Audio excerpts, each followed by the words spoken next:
Austin. Austin? He'll be there. How old is he? I need one more. He's 9. He'll be 10 April 11th. He's your oldest? Middle guy. The middle. The middle guy.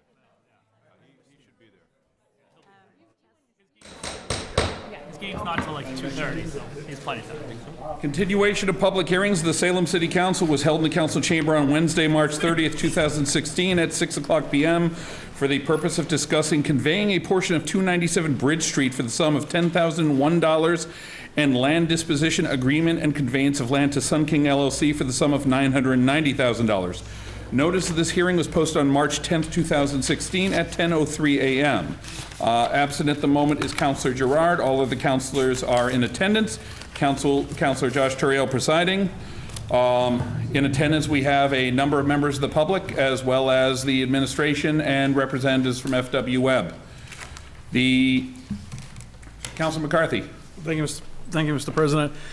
At this time, just for the convenience of everybody, I mean, obviously there's two issues in front of us tonight, but I believe that the majority, I shouldn't say that, but a lot of the discussions are going to revolve around making comments about the sale of the larger parcel, which is second on the agenda. So I move to take out of order the hearings and move to the hearing on page 2 with regard to conveying the portion of land for the amount of $990,000. Seeing no objections? Public hearing of the City Council on land disposition agreement and convey a portion 297 Bridge Street, 52,491 square feet, former Universal Steel, and 311 Bridge Street, 2,000 square feet, to Sun King LLC, affiliate of FW Web Company, for the sum of $990,000. We will open up, as we do, with the mayor, who will give us an update on. Councilor Famigo, question? If I may, just for the public record, in addition to Salem Access Television recording this tonight, we also have a member of the public, Robert Goss Kennedy, who's just recording it for the public good. Just wanted people to know who the other camera in the room was in case anyone had any questions and where that material would be used. Thank you. So with that, Mayor Driscoll. Thank you. I appreciate the opportunity to offer a few comments as we start this public hearing or public hearings. Just by way of update, I think at the last public hearing, I had indicated to the council we were working hard with respect to the TIF amount to try and get a firm number with Webb's in terms of what we thought the additional soil management costs were going to be. As I've indicated to councilors prior to this meeting, we feel very comfortable setting the maximum TIF amount at a number that will not exceed $400,000. That's basically the number that we've been talking about throughout the course of this discussion. So I wanted to officially update you that we do not expect the TIF to exceed $400,000, and that would be the manner in which we'd be proceeding with respect to any disposition. I also wanted to touch on a couple of other issues that councilors have raised with me, either individually or collectively as a group. One had to do with the additional soils management during construction. I know we've had a number of LSPs, both working for the city, Weston and Sampson, who have been here, or with Webb's, Allied Environmental, before the body, talking about soils management, the way the site, the health and safety plan would likely operate on this site. Given the concerns that certainly have been raised and I think addressed when EPA was here, as well as LSPs, we thought it would be worthwhile to think about also adding an additional set of monitoring activities by Weston and Sampson during construction.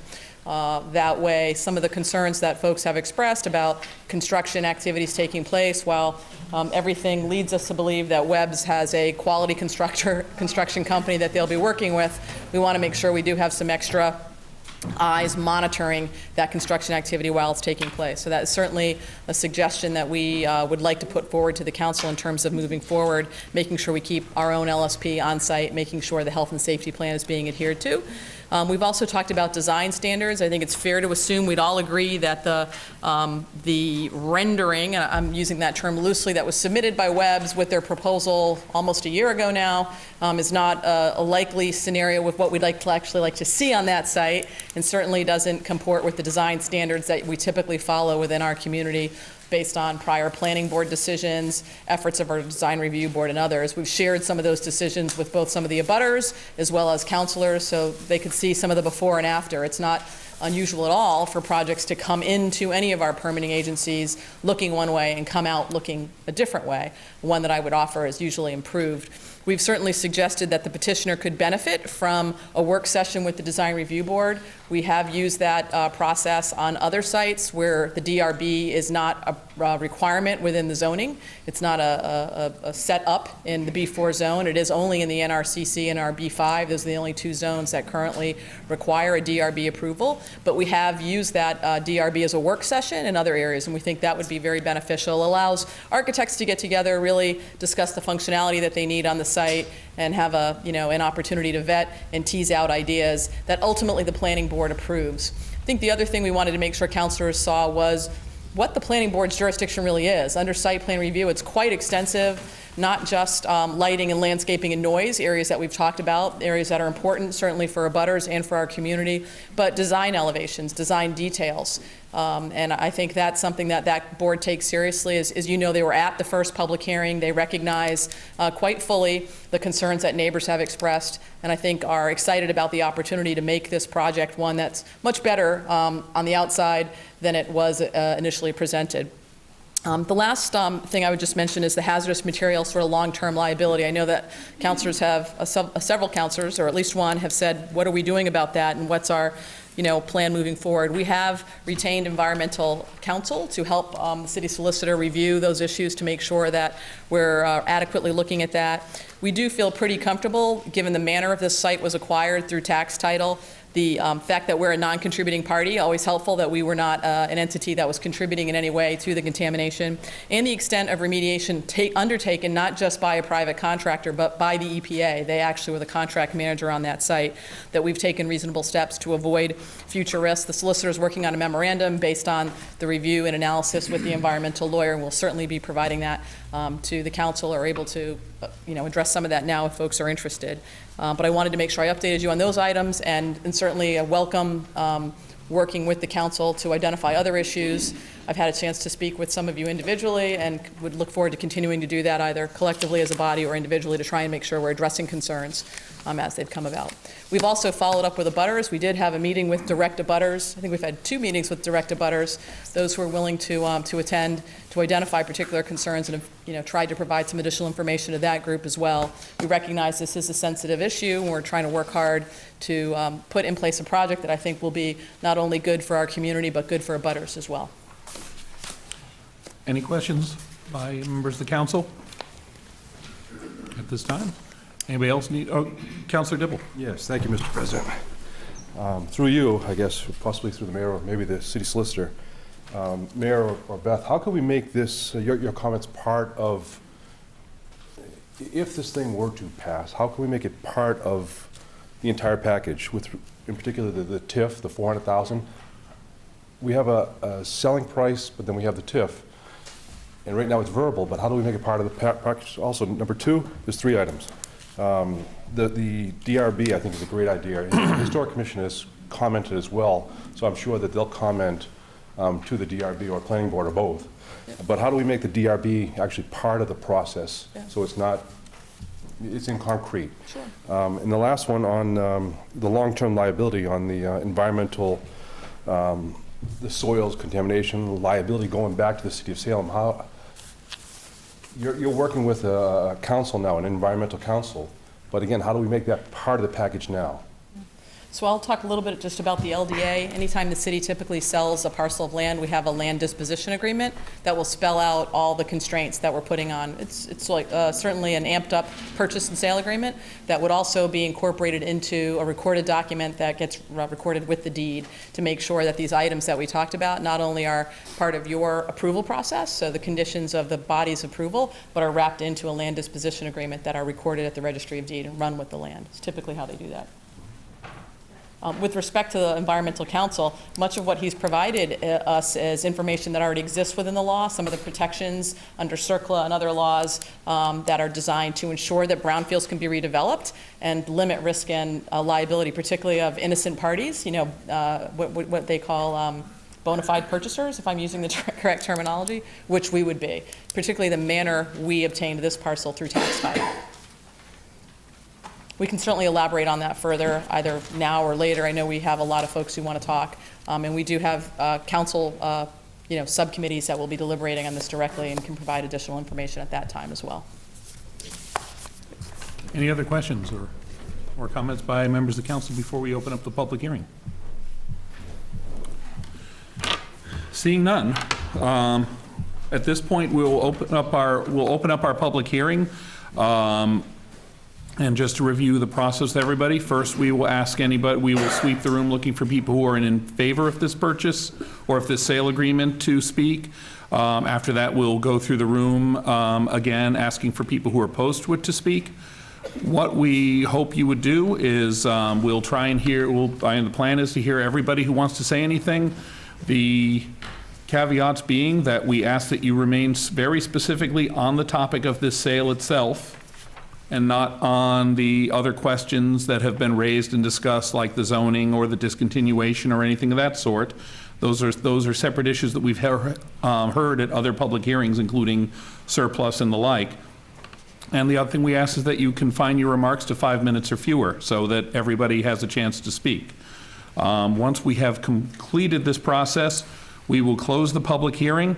Then we'll go back through and we will do, although we would, if you want to speak specifically to the second of these items, the $10,000 separate lot, you can do so at this time, but because this is really one matter and the two are completely intertwined, but for procedural purposes, we do have to open and close the other public hearing after everybody has gone through and spoken to this. So otherwise, we'd be doing this entire thing twice, and I don't think anybody, after all the weeks and weeks that we've been here, wants to do this twice in one night. So we will hear everybody and we will move through the whole process, and then at the conclusion of the public hearings, we will be opening up a city council meeting in which the main purpose of it is to take these matters and refer them to committee, so that we can start having the committee meetings this coming week with everything on, with all the matters that we've already heard as well as these, so that we can finally get to the point of voting on these issues hopefully at our next council meeting is the intent. So, we started this process in January and it's finally winding down now, regardless of the result. So with that said, we'll open up the public hearing to anybody who wants to speak in support of this sale. Starting with the left side of the room going through, I'm going to presume that probably we've heard the people who've spoken in favor have generally been here already, so if anybody wants to, this would be the time. Otherwise, we'll start now. Seeing none, we will now go with people in opposition. I already had been asked by FSNA President Cindy Johnson if she could open things up because she has another commitment. So, Cindy, I'll call you first. And again, name and address for the record. And Cindy Johnson, 13 River Street, and you called my kids' commitments. Anyway, thank you very much for allowing me to do that. I would first like to read a letter from the Federal Street Neighborhood Association, just to have on record that the Federal Street Neighborhood Association includes the residents of Federal Street between North and Boston Streets and its side streets between Bridge and Essex Streets. Part of Federal, Beckford, and almost all of River Street directly abut the former Universal Steel property. Leslie's Retreat Park is across from our neighborhood. At a meeting on January 17th, Federal Street Neighborhood Association members in attendance voted unanimously to oppose the 5 actions, including the ones we're meeting about tonight. We believe the proposal is detrimental to the quality of life in our neighborhood, and we urge you to vote no on the actions before you when that time is appropriate. The second statement I have is actually my own, so taking off the president role. I actually have concerns regarding the proposed sale of a portion of land at 297 Bridge Street for $10,001 to FW Webb. In regards to this matter, I ask you to take another look at the bid description of the property being advertised for sale. When the city took the Universal Steel property for unpaid taxes, there were 3 lots, 297 Bridge Street, 305 Bridge Street, and 30 Beckford Street, Lot A, a 2007 square foot lot which is in the historic district. There is also an easement on this lot through the public way which provides access to Bridge Street. 297 Bridge Street does not have a 1,260 square foot lot behind it. The lot being advertised is actually behind 305 Bridge Street.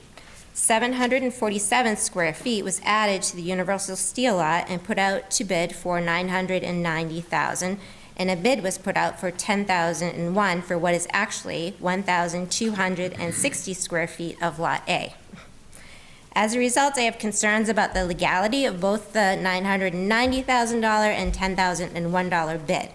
Per the Chapter B, 30B manual, procuring supplies, services, and real property, the property description must be detailed enough for interested parties to understand what you are offering. I have communicated this with the Mass Office of Inspector General. When you vote on the sale of the Universal Steel property, please ensure that you are voting in regards to the land the city took from Universal Steel for unpaid taxes, and that you are not subdividing a parcel without going through the appropriate subdivision process. Thank you. Thank you. Now, starting on the left side of the room. Thank you very much. Thank you.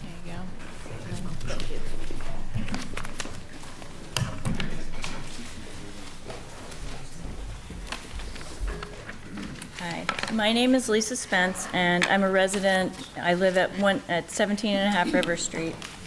I oppose the sale of the former Universal Steel site to Sun King LLC, an affiliate of FW Webb, for many reasons, but I'll focus primarily on human health. The construction of Sun King's proposed development raises totally unacceptable safety risks to the public that experience has shown can't satisfactorily be guarded against. The current cap and the activity and use limitation, or AUL, on the property deed constitute a permanent solution, resulting in a condition of no significant risk, according to Salem's consulting LSP, Prashanta Bunya. Not only does the cap function as a revenue-generating parking lot, but it is preventing exposures to the over 40 hazardous chemicals and metals in site soil, all at concentrations above background. Acceptance of Sun King's bid will result in 400 to 500 piles being driven into the permanently capped site for the foundation of their proposed building. It is clear that this will cause vibrations, noise, dust, and the release of site contaminants. Despite the cleanup efforts costing taxpayers $3.5 million, this site is still substantially contaminated under the cap. PCBs were detected in 97% of soils at capping, with the highest concentration just 3.5 feet below the surface. Many people, young and old, live nearby.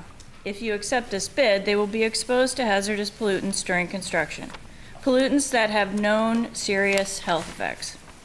PCBs and lead accumulate in the human body, and this neighborhood has already been exposed to site contaminants for 60 years. 9 young children regularly play outdoors on River Street. 2 play in a yard just 30 feet from the site. Webb's consultant, AEG, has a telling disclaimer in their health and safety plan for the Universal Steel site.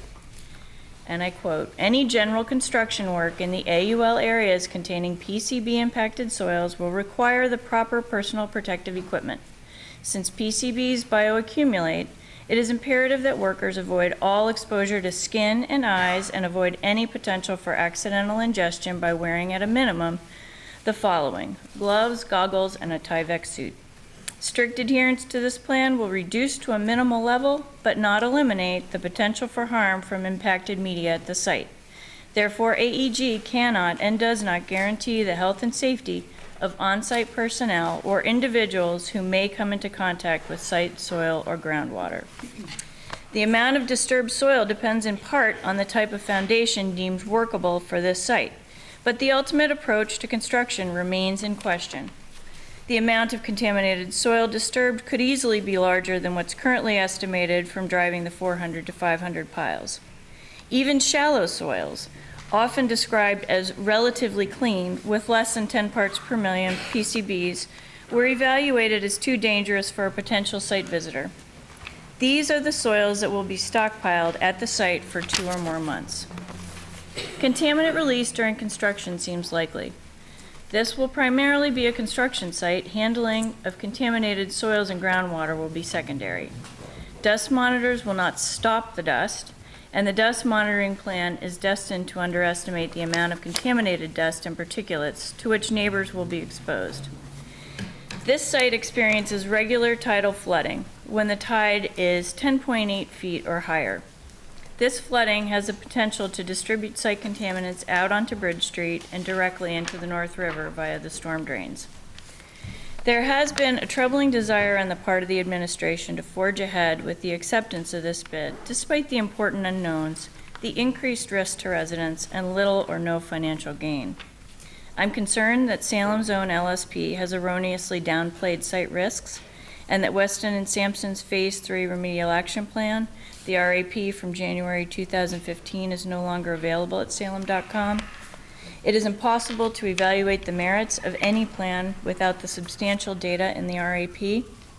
I'm concerned that the actual purchaser of the site is Sun King LLC, and that Sun King LLC did not sign the Statement of Financial Ability required by EPA.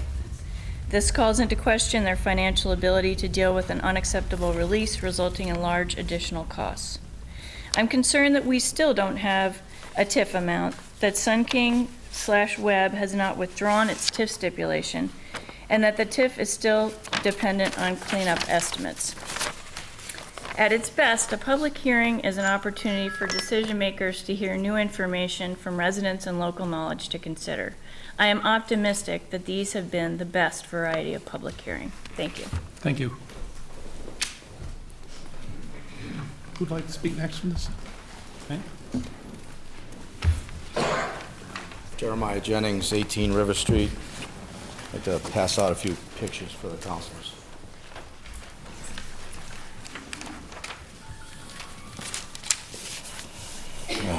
Let's see. Thank you. I'm speaking in opposition to the acceptance of this bid. I feel the bid should be rejected because it is non-conforming, and the planned use does not meet the city's requirement for compatibility with the surrounding neighborhood. I also feel that the acceptance of this bid will lead to additional contamination exposure to nearby residents. I spoke before about the release of contaminants during the remediation at this site and the increased likelihood of more releases during this proposed construction. My concern still remains the inability of the normal construction crew to properly identify contamination, to separate it, and to safely handle and store it. These contaminants are not easily recognized and often go unnoticed and, more importantly, unmanaged. I think it is important to note that during the EPA cleanup of this site, which was a soil management, flyers were sent to neighbors' houses warning parents to keep children inside during the work. This, to me, is proof that even the EPA cannot guarantee there will be no airborne contaminants released to the surrounding neighborhood. Any contamination release is unacceptable at this location. Under the right circumstances, the abutting neighborhood could be contaminated in less than an hour of wind-blown contamination. I made some statements last time I spoke that many might have thought were exaggerations, so I thought it'd be appropriate to bring a few pictures with me to show you what I was talking about, and that's what I've given you. The first 5 pictures are of a site that I've been on. It's of track pads for 4 different exits on a contaminated site. These pads are supposed to stop contamination from leaving a site, but as you can see, they don't work. This site is actually in compliance. It has a release abatement measures plan, a soil management plan, health and safety plan, real-time air monitoring, and a water discharge plan. The last one, the water discharge plan, has had an exceedance of contaminations on 3 occasions. The water tests, like other contaminant tests, take days to get back. So this contamination water was discharged for at least 3 days before it was remediated. It's another example of the reaction of this system with no return of any of the contaminants. If this stuff was airborne, this contaminant would be in your yard. The 6th picture is of a contaminated pile on that same job with much of the plastic that's been blown off. The pile sat like this for 2 weeks.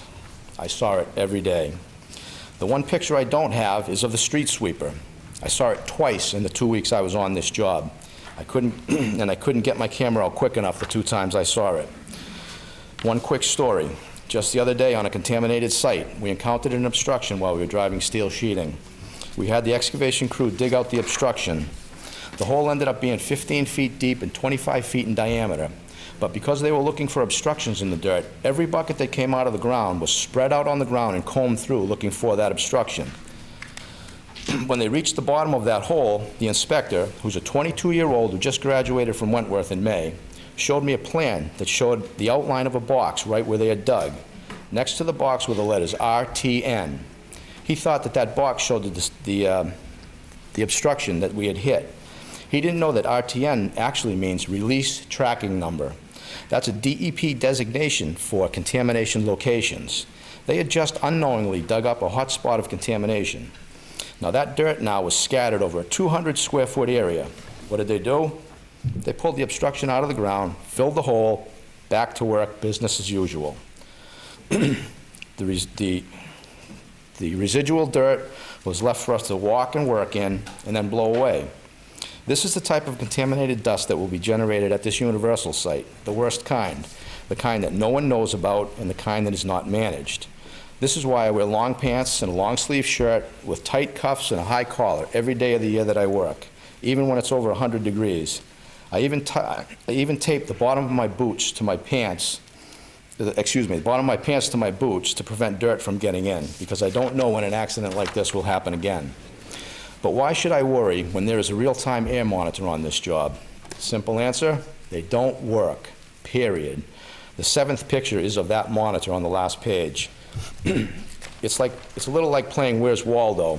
It's that little white box on the 6-foot-high fence that has the tarp on it, next to the tree, behind the 20-foot-high sign, next to the 7-foot dumpster, and behind the two stacked containers. It couldn't be in a more remote, obscure location, but maybe that's the design. This monitor showed no exceedances for a week on this job, while the job was a veritable dust bowl. You can see this in the video that maybe you had seen, that we sent to you people. I actually shut this job down for a couple hours a day because the dust was so bad. I had dust up my nose, in my ears, and you could feel it grinding in my teeth. I also found out from this inspector that the monitor is not checked regularly, even though they said it was. It was shutting off every night. So I showed him that it was plugged into a generator that was shut off every night. Common sense in this business isn't that common. And these are the people that will be responsible for the health and safety of the abutters if this project goes forward. In my opinion, real-time air monitoring is not a safeguard for workers or the public. It's a safeguard for the wallets of developers and the reputations of LSPs. If there are no exceedances shown on these air logs, there's no evidence of contamination. So if you get poisoned, it couldn't have happened on that job. The fox is guarding the hen house. Some new information from the EPA about how this project would be constructed was brought up at a previous meeting that I would like to address, specifically the installation of 500 geopiers or stone columns.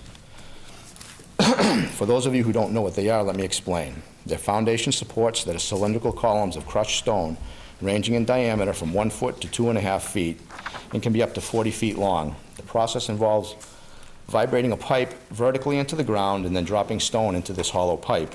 The pipe is then vibrated out, leaving the stone column. You have been led to believe that this technique is a magical process that doesn't disturb any subsurface material. This couldn't be further from the truth. I've spent 35 years as a pile driver, driving piles of all sorts. Wood, concrete, steel beams, steel sheets, and steel pipes that are just like they're going to put in the ground here. I have driven into the ground and pulled out of the ground hundreds of miles of pilings. In all that time, I have never pulled a pile out of the ground that didn't pull up dirt from down below. If you were trying to mix up underground contamination and bring it to the surface, this would be a great system to do just that. This pipe will be vibrated into the ground to the clay layer below, as per the geotechnical report. This could be as deep as 20 feet or more at this site. The clay will stick to the bottom of this pipe and form a plug, which will pull contamination up to the surface when the pipe is extracted. I see this on a daily basis. This is what I do for a living. It's unavoidable, and it will happen 500 times on this job, all while not knowing what will be coming up from the bottom and while everybody is in denial about the contamination that's on the site. Vibrating in this high water table will liquefy the soil and cause contaminants to move. Think of the vibrating football game you had as a kid. This contamination will move in every direction, including up. It's a strange phenomenon, but it does occur. It seems to me that the mantra on this job will be, dilution is the solution. They will mix dirt with high contaminant concentrations with low to reduce contaminant levels to acceptable. Think about this. If I were to take a cup of PCBs and put it in a Miracle-Gro lawn feeder and spray it all over your lawn with enough water to dilute it to their acceptable levels, would this be acceptable to you? It wouldn't be to me. But this is a good example of what could happen to these neighboring properties. There have only been 6 test borings for this building. All the other tests were surface tests. On a site with undocumented urban fill like this, there could be anything below the surface, from engine blocks, wagon wheels, rocks, refrigerators, to most likely more contamination. Remember that much more contamination was found on this site after they started digging for the remediation job. Contamination happens unknowingly or illegally, so who is to know what's underneath an old scrapyard? These are the places where bad things go to disappear. I can remember a long time ago at Universal Steel seeing the radioactive symbols on junk steel there. You never know what could be there. You could have seen this geopier operation if you watched the construction of the MBTA garage. Remember the crane that had a pipe with it with a triangular box on top that was all hanging from the crane? That was a version of this system. The guy operating that crane is a friend of mine that I have worked with for over 15 years. I asked him how the job went. His answer? Now remember, this guy works in a dirty business. Mr. Jennings, do you have a lot more material? Or? No, I'm almost done. Thank you. He says it was a dirty, messy job, full of obstructions, so many so that they had to actually shut the job down and reconfigure. It doesn't take much to stop a vibrating pipe from penetrating the ground. Rocks, wood, debris, or just hard dirt. When they couldn't vibrate this pipe into the ground, they would auger a hole first. That's drilling and pulling all the dirt up after. When the augering didn't work, then they'd excavate. This story is relevant because the garage site and the Universal site were filled in at approximately the same time, probably with the same urban fill. The driving conditions at the Universal site will be much the same as at the garage, only with PCB contamination. There will be obstructions on this job, and there will be additional excavation, with all the resulting contaminated spoils brought to the surface. Now, contrary to what you might have heard, this system will generate a considerable amount of contaminated spoils. When you vibrate a pipe into the ground, it causes the surrounding ground to heave. That's why they call this a displacement pile. It's much like the water in the tub when you get into it. Whatever volume of pipe enters the ground, a corresponding volume of contaminated dirt will need to be removed. Now, unless Felix Perillo has found a way around the law of conservation of matter, which is matter is neither created nor destroyed, you would have to believe that this contamination goes somewhere, and that will be up. I worked on a job in 2008 at Hyde Park in Boston. It was an EPA PCB remediation job that required us to install 50-foot long steel sheets vertically into the ground in boxes called cofferdams. These boxes are excavated to remove the contaminated soil and then refilled with clean soil. The sheets are then vibrated out of the ground. All of the 400 sheets we pulled from the ground were required to be swung over a decontamination Mr. Jennings, you still have area. several pages of material there, it appears. Excuse me? You still have several pages of material there, it appears. So. Just 1.5. That's still a little much. Can you try and skip through? Anyways, these sheets, after they were pulled out of the ground, they were required to be swung over a decontamination area and pressure washed on both sides to remove any residual contamination.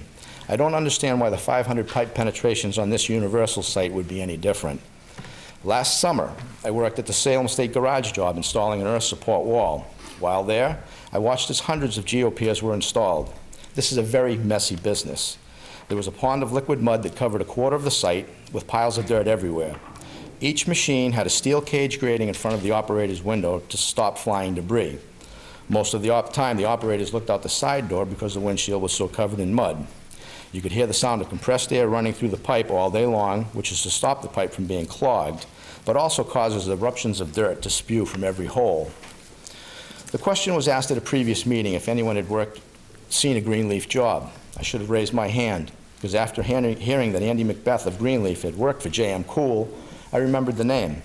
I have worked with J.M. Cool, and probably Andy, on the F.W. Webb Dorchester Ave building. I drove the piles for that building. The only reason I remember that job is because of the gigantic hole they dug to build the loading dock and back. Sound familiar? The hole was needlessly dug so big that I couldn't get my rig close enough to the hole to drive the piles for the foundation. So a ramp was needed to be built to get close enough. There were faster, easier, and safer ways to have done this. But apparently Webb and its contractors were unaware of those options. In my opinion, Webb and its construction management company, Greenleaf, do not have the expertise or the experience to perform this job safely. This is not a place for on-the-job training, nor do I have any confidence in this administration to monitor or manage this project based on past performances such as the Flintan and Salem Suede sites with lists of environmental violations that remain open, dangerous eyesores after years of supposed remediation and development. How many contaminated sites do we need to have open and mismanaged at once in this city? How many residents do we need to put at risk?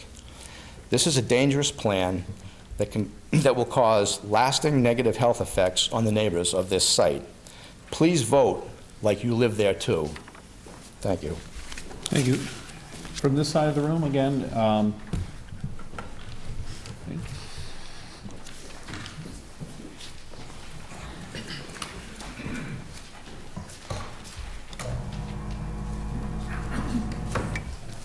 Good evening, members of the council, Mayor Driscoll, and members of the public.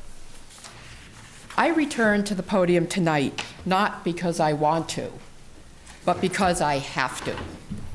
Like many other people who have come here to oppose Webb's bid to buy and redevelop the former Universal Steel site, I do not want another release of PCBs and other toxins into this community. During the last 4 public hearings held in this room, I have taken no solace in the statements made by the environmental experts hired by Webb and the city that claim the redevelopment of the Universal Steel site will cause no further risk or harm. Lisa Spence, an environmental risk analyst, and Jerry Jennings, a licensed hazmat professional, have provided pro bono credible testimony that environmental cleanups are fraught with error. These errors include reporting of incorrect toxin levels and risk, and the failure to carry out strict hazmat protocol. Yes, environmental cleanup involves a science and a skill. Both are subject to error. When the PCB coordinator for the federal EPA, Kim Tisa, stated that she oversees many concurrent PCB cleanups in 6 states at once, but is available by phone on a weekly basis, it is worrisome. When Ms. Tisa was not able to guarantee that there will be no risk if Webb uncaps the contaminated Universal Steel site, it's time to say no more redevelopment. It doesn't matter how many different environmental consultants watch as Webb uncaps and builds on this site. We have no guarantee. Let sleeping dogs lie. Webb's licensed site professional, Felix Perello, stated that he would never have bought a home in my neighborhood before the EPA cleanup of the Universal Steel site. In essence, he told us that this site was seriously contaminated. Why was his testimony so horrifying? Let me explain. City officials discussed the cleanup of the Universal Steel site with the EPA, Mass DEP, and Mass Development for a number of years prior to the actual remediation. During this long period of time, the residents in the abutting neighborhoods were never included in these discussions. In fact, they were told about the cleanup just several months before it began. Worst of all, neighboring residents were never fully aware of the extent and nature of the PCB contamination until after the cleanup. From a public health standpoint, this is unconscionable. Since when is building a temporary parking lot for MBTA commuters or a second plumbing warehouse worth sacrificing the health of children and adults? Several months before the Universal Steel site was cleaned up by the EPA in 2012 and 2013, many promises were made by the EPA and George Naslis, who happened to be the project engineer for Weston and Sampson. They promised that every effort would be made to protect the surrounding neighborhoods from contamination. The best cleanup practices were not used. Piles of contaminated soil were left uncovered. There was on-site mixing of tons of PCB-laden soil with other chemicals to stabilize the heavy metals that were in the soil prior to their disposal. I mean, this was like taking flour and sugar, putting them in the mixing bowl, turning up the beater, and letting it fly. Fugitive dust was noticed everywhere in the neighborhood. Vibrations shook our windows. One neighbor sent me a picture of his pictures that were knocked down off his wall. And these vibrations made us feel very unsafe. Finally, there were frightening notices that were passed out randomly by unknown workers telling us to keep our children inside and out of harm's way during this cleanup. If we can't trust the EPA and the city's environmental consultants to protect us, who can we trust? In conclusion, I want to share with you the lessons we have learned from the redevelopment of another brownfield site in Salem. Like the Universal Steel site, this site also abuts the Federal Street neighborhood and the Leslie's Retreat Park and North River. This brownfield site is located at 72 Flint Street. We all know it as the old Salem Suede site. In October of 2009, the Salem Conservation Commission gave the developers an order of conditions regulating the demolition of buildings on this contaminated site so as not to release harmful substances into the North River and nearby neighborhoods. During the demolition, a 60-foot tank holding about 28,000 gallons of chromium sludge developed a leak. The result was an immediate response from the Mass DEP, the EPA, Homeland Security, and also many local officials. As a result of the leak and serious threat to the river, the developers hired a licensed site professional from Alliance Environmental Group of Rhode Island. The same environmental firm that has been working with FW Webb. Alliance's LSP, Jacob Butterworth, who's no longer working with Alliance at this point, was entrusted with a task of overseeing the remediation of the 3 chromium sludge tanks on site and to make sure that the regulations set forth by the Salem Conservation Commission and Mass DEP were upheld for the remainder of the demolition phase. These regulations were not followed. In fact, over a 5 to 6 month period, the developers violated 8 of the regulations put in place to protect the North River, the largest source of fresh water into Salem Sound. These violations were so egregious that the developers were fined thousands of dollars. Unfortunately, the city never received this compensation because the Conservation Commission failed to send out a timely notice of violation prior to announcing the fine.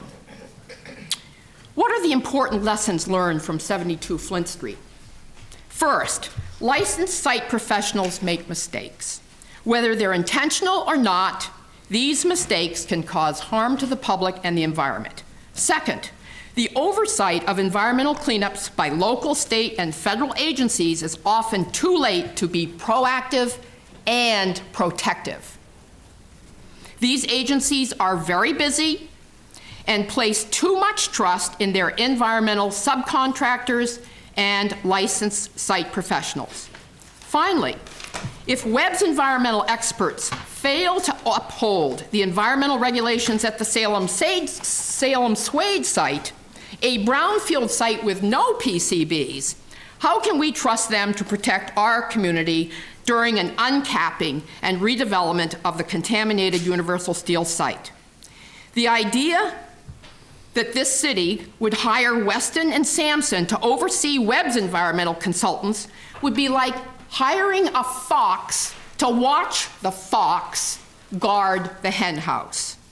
Please vote no to FW Webb's bid, because you don't uncap a contaminated site because you want to, but because you have to. Thank you. Thank you. Go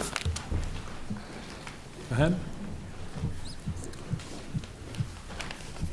My name is David Hart, 104 Federal Street, and for the record, I'm a member of the Historical Commission of Salem, but tonight I represent myself as a private citizen. I would like to address the issue of pile driving related to the proposed sale of the parking lot property to F.W. Wood Company. The issue is pile driving. The vibrations transmitted through the soil will undoubtedly negatively affect the nearby residences and potentially cause damage. 400 to 500 piles driven will produce potentially catastrophic disruption to the residents and their buildings. Potential effects are noise, soil sediment, differential settlement of buildings, and vibration-induced damage to buildings.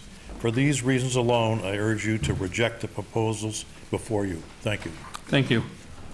Again, we're working our way across the room from, from left to right, and I would ask, just for the sake of managing everything, that if people are on this side want to speak, please, please put your hands up to do it now, and we'll get through and get everybody. But go ahead. I was worried that I had to leave sooner than later. So. Absolutely. Okay, thank you.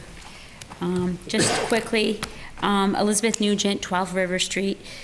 Please consider the health and safety of current and future families living near this proposed development. No one can guarantee the safety of Universal Steel site if it is sold for development. During the 2012-2013 EPA cleanup of the Universal site, when my children were 12 and 6, there was uncertainty and confusion. This will again be the case during the construction of Webb's building. Progress has been made, the site has been capped, and health and safety issues relating to the Universal Steel are mitigated. As of yet, I have yet to hear a compelling reason for this sale to take place. So please consider this. Thank you. Thank you. Yep, come on up. Hi, thank you. Melissa Hankins, 16 River Street. And I'm opposed to the sale of the former Universal site. I do not believe that the parking lot should be disturbed. I don't trust that the contaminated dust can be contained 100%. I have a 5-year-old son, and I want him to be happy and healthy in this town.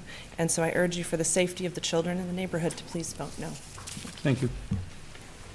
It looks like we now have people lined up in the hall, so any of you want to come up?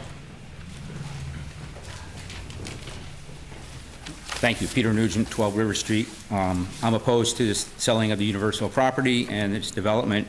I heard earlier that it's the best thing for Salem. I don't believe it's the best thing for Salem. Even though I live near the area, it doesn't matter. I don't think it's the best thing for Salem.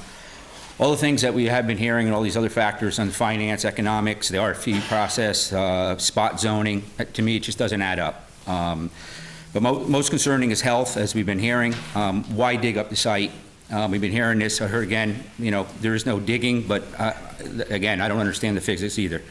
So there's a huge health risk. I hope everybody takes that into consideration. So why do it again? Again, concern for the community, concern for the commuters, concern for Leslie Park, concern for the dogs owners that are there. Just like last time, water was washing all the way through there, into the North River, out into the Sound. Again, we'll have airborne toxins and water runoff.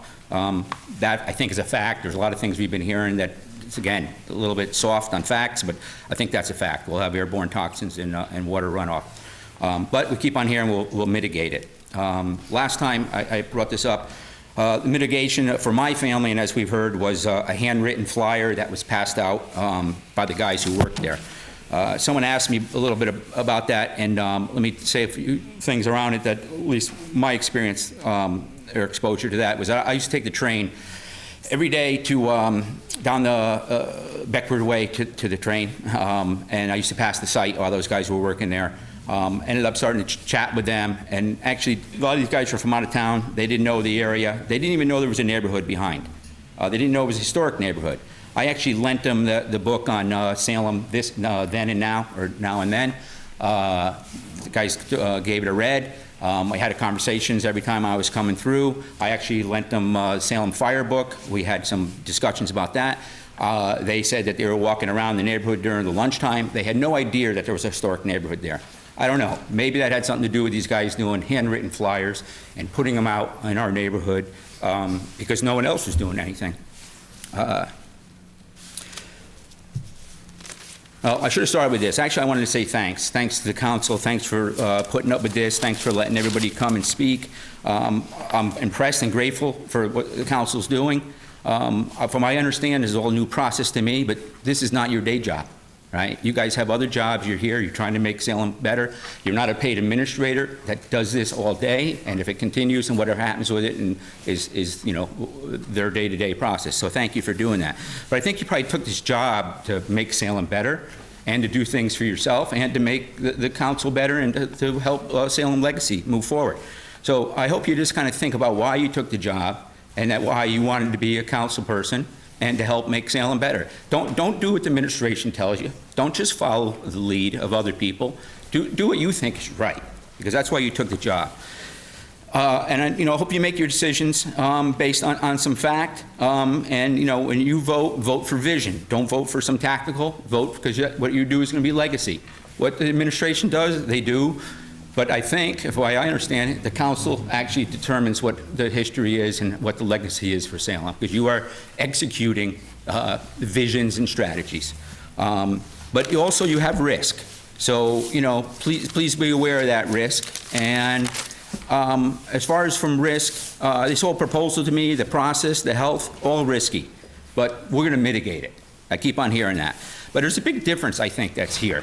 In my job, we work with things, you mitigate risk. You guys are mitigating risk in your day-to-day job.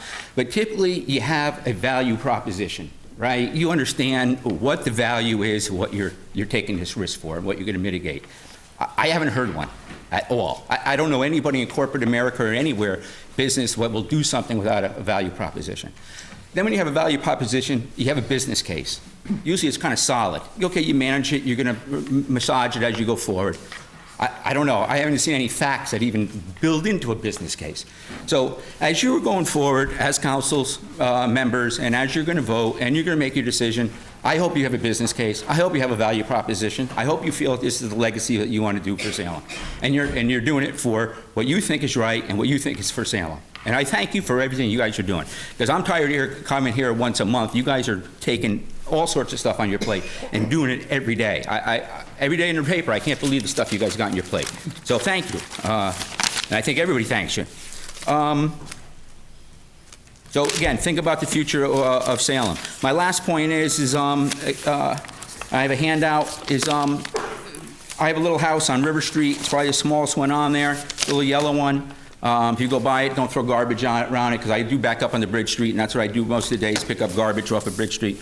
But that'll get washed into the North River. So, but in any case, I was reading a book to my son by Virginia Lee Burton, The Little House. I think you probably all know it. It's a bit about, it's about urban sprawl, basically.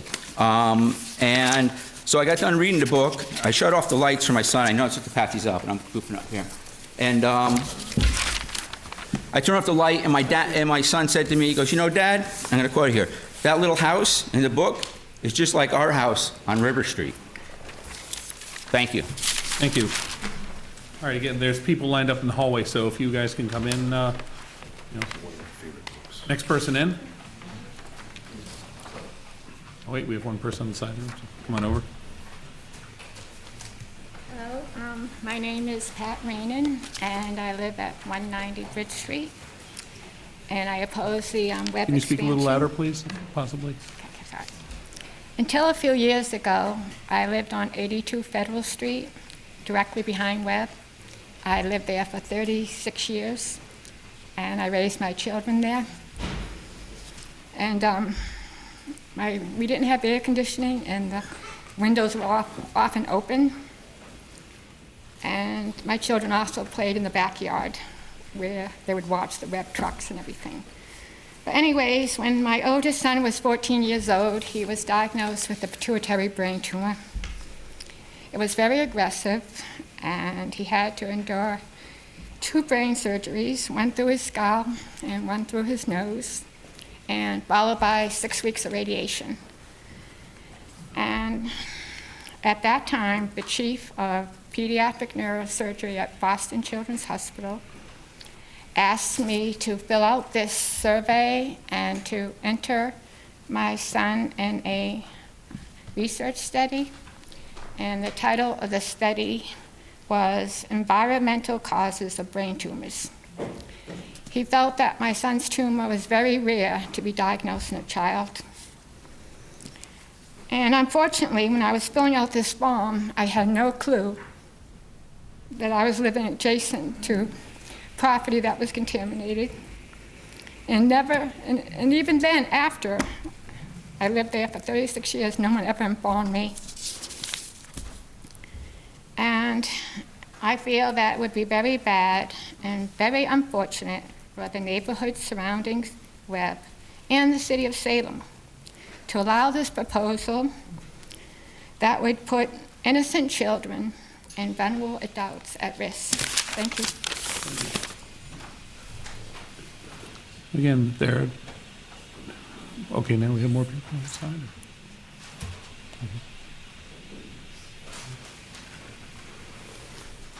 Pat was my neighbor for 36 years, so I'm familiar with what she's talking about. My name is Connie Arlander, 91 Federal Street, and I'm reading a letter from Jim McAllister, who lives at 86 Federal Street, who was unable to come tonight. To whom it may concern, just 50 yards from my side porch, in the garden of the Pems Pierce Nichols house, is a granite memorial to Anne Farnham. Anne served as a director of the former Essex Institute from 1984 to 1991, and for most of those years lived in the Pierce Nichols house. Tragically, this brilliant, accomplished young woman died of brain cancer in her early 50s. Anne was just one of the 18 enumerated but unnamed victims of cancer and other debilitating diseases that were identified at a previous hearing and who had lived within a few hundred yards of the terribly toxic Universal Steel site. I know, or in the cause of luckier victims, still know many of those folks. But for me, the cancer issue is even more personal. 3 of the dogs I have owned while living there, almost adjacent to the Universal Steel site, need to be added to the victim list to make it more complete. The first, a rough and tough, seemingly indestructible lab bull mix, appropriate named Motley, died at 9 years old, the direct result of a cancerous tumor of his aorta. Goofy, his replacement, a loving, gentle street dog from Puerto Rico, didn't even make it to 9. He died of cancer that took the form of malignant tumors that eventually broke through the skin on different parts of his body. I had to put him down one Christmas Eve morning. An hour later, I left for New Jersey, suddenly alone with tears streaming down my face. The third of these canines, a wonderful Staffordshire Terrier named Ivy, who I adopted when she was 10, died of old age, but not before developing what was suspected of being a nasal tumor that affected her brain and her balance. Medication kept her going for a few more years. I still live in the same house and have yet another dog. But now, due to the information about the site brought forth over the past 2 years, I fear for her health, in addition to my own and that of my neighbors. So does my 93-year-old father, a chemist, who until a few years ago taught environmental chemistry at the college level. The list of toxins found in the Universal Steel site concerned him greatly when he saw it. He could only shake his head when I mentioned there was a plan to develop the capped, partially clean site for the business. I am done with shaking my head. For the first time in nearly 30 years, I am breaking my silence on a community issue, to go on record as being opposed to any development of Universal Steel site. For me, this project is no longer a business development issue, but a referendum on our values as a community. In the coming months, we are going to find out if our elected officials choose money, and not a whole lot of it, over the physical health and welfare of some of Salem's citizens.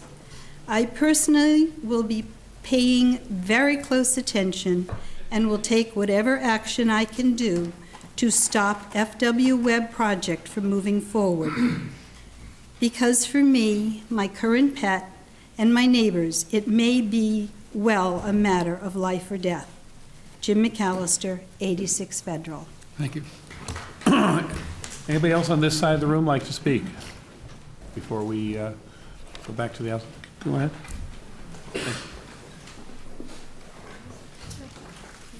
Good evening. My name is Linda Ronchetti. I live at 190 Bridge Street. I'm here tonight to encourage you to vote no on the Sun King FW Webb bid to purchase and redevelop the former Universal Steel site. I do not live in the historic district. My apartment building is not on the National Register. No one can call me a NIMBY or an illistus. I go to work every day to pay my bills and taxes. I do not get paid vacation days. Finally, if I am sick, I cannot go to work. I lose a day of pay or more. Why have I lived in Salem for over 40 years? I live in Salem because I love its history. I love the stately old houses, the quirky little alleys and side streets.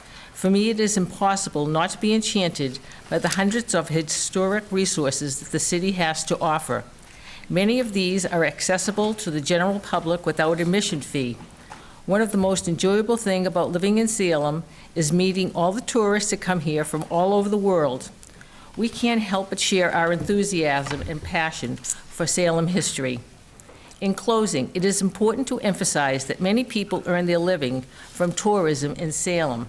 Petty cab drivers, tour guides, and people who work in the restaurants, gift shops, and museums, to name a few. These people are not members of the Salem Partnership nor Chamber of Commerce. They are simply earning a living, doing something they enjoy. Please do not allow this city to rezone and develop the former Universal Steel site to enrich one business and risk damaging historic character of its neighborhood. Thank you. Thank you. And just before we go there, anybody else on this side? Please do so. So please, yeah, I'd like to, kind of move through them so if we can take people on this side and then get through. I'd rather not circle back if we can help it. Then let's start that order and kind of, okay? Okay. So, and let me just say this, then please, if wait, don't wait in the hall, just wait from your seat so we can do this, because I've got people, there are people who are waiting in the hall, and I want to make sure that right, thank you. Hi, good evening. Ian Cox, 2 River Street. My house is completely exposed to the proposed construction site with nothing in between. My wife and I moved to 2 River Street primarily to raise our family and to build it and to grow it. And with that, we're expecting our 3rd in October. And so while we're really excited about this, we now have to also be concerned with miscarriages and birth defects as well. So what we have now, though, is a capped brownfield site, safe. And that makes us feel safe. So that's the guarantee that I really am yearning for right now. And so I ask you to vote no and to help protect my family. Thank you. Thank you. Again, okay. Hi, my name is Steve Ozahowski. I am not a resident of Salem. I am a real estate appraiser. I have been asked to provide my opinion, my professional opinion, as to the impact on value that this development of this site would have on the residents of Federal Street and the abutting streets. I have been a real estate appraiser for 28 years. I hold a designation. I have a license. I have also been on the Hamilton Board of Assessors for 15 years, and I am currently the principal assessor for the town of Wenham. So I say all that just to let you know I know something about values. So I have toured the site, I have toured the neighborhood, I have walked through yards, walked around yards, walked into and around homes, and I have reviewed the building that is proposed. And it is my professional opinion that this will have a negative impact of anywhere from 10 to 15% on any property that abuts this new building. Why? It's an industrial use as compared to what's there now, which is passive. There will be utilities on the roof of this building. There will be noise from those utilities, unless they're planning to put in geothermal heating, which would be nice, but I don't think it's probably in the budget. The design of the building what I see is there's going to be a canyon created that will magnify the sounds of the delivery trucks, which, as you may know, now when they back up, it's beep, beep, beep. It's really great at 5 a.m. People with windows open, no central air. Speaking as a person who lives in a central location with windows open at Saturday morning near commercial influence, at 5 a.m. it starts beeping. It's a real pain. And in Hamilton, we have granted real estate tax abatements to people who abut commercial enterprises. You might have heard of 15 Walnut, a restaurant in Hamilton. Well, there are 4 or 5 homes around them who have had their real estate taxes knocked down anywhere from 5 to 20% due to their proximity to that restaurant and that and the delivery trucks and the whole shopping center and so forth. So the people who are across the street, not direct abutters, I've been asked my opinion of what it would affect. I can't say because it's really speculative. You know, being one house away makes a difference. You've got a buffer. So I'm not saying that it's everybody in this whole neighborhood, but I am saying that it is my professional opinion, direct abutters, they're going to get hit with a reduction in the value of their real estate. If anyone has any questions, I'm really happy to answer. If not, you can get my name and email me something if you want any clarification. I'm done. Thank you.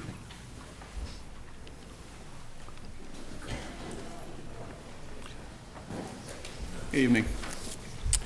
I'm Chuck Von Bruns. I live at 3 River Street, Mr. President, members of the council, and Mayor Driscoll. I want to begin by saying that I'm opposed to the sale of the Universal Steel property and the sale of Beckford Way. I would like to talk tonight about the Universal Steel RFP, the resulting Webb Sun King bid, and provide an update on the 10-year financial impact analysis I made at a previous public hearing. Here are the handouts for that. Thank you. First of all, Webb, in my opinion, and I think in a legal opinion, has not made a bid compliant with the city's RFP for the Universal Steel property. It is an illegal bid and should have been rejected March of 2015. In a nutshell, the city created an RFP for the property, which clearly stated that it was to be sold as is. By law, a bidder is supposed to meet the conditions of the RFP, or it is rejected. A condition similar to the statement on the cover of the first handout, the RFP, right in the middle and highlighted. And let me read that, where it's highlighted. Proposals due Wednesday, March 18th, 2015 at 2 p.m. Late proposals will be rejected. You turn that in at 3 o'clock, it's rejected. Those are the terms of the RFP. Conditions in an RFP are supposed to be met or the bid is rejected. The problem with the Webb bid is not that they didn't meet the time requirement, but that they did not meet the conditions of the RFP. Theirs was not an as-is bid, and I will get into that in a minute. They placed conditions on their bid, significant conditions. Now, on the second page of the handout, I've highlighted an important condition in the RFP under the section that says City of Salem non-responsibility. And I'll kind of not read everything, but hit the highlights.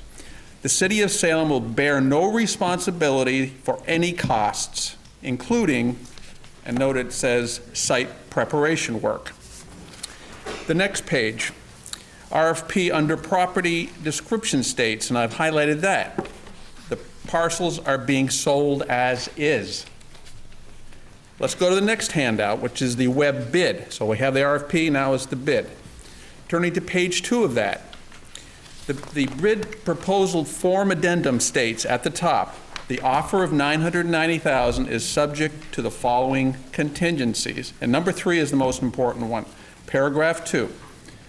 Accordingly, the offer is contingent upon the full offer price of $990,000 being escrowed at closing pending the completion of any additional environmental remediation required for the development and use of the site as contemplated by the project described in this proposal. Now here's the kicker. All costs associated with such additional environmental remediation, including but not limited to the cost to develop, secure DEP approval and implement any required RAP, shall be paid out of the escrow funds. Here is their big condition. Any additional environmental costs that Webb incurs will be netted against the purchase price that's held in escrow. Webb requires the City of Salem pay for those costs, pay for their costs that would range between $453,000 and $1 million, which is also on that same page.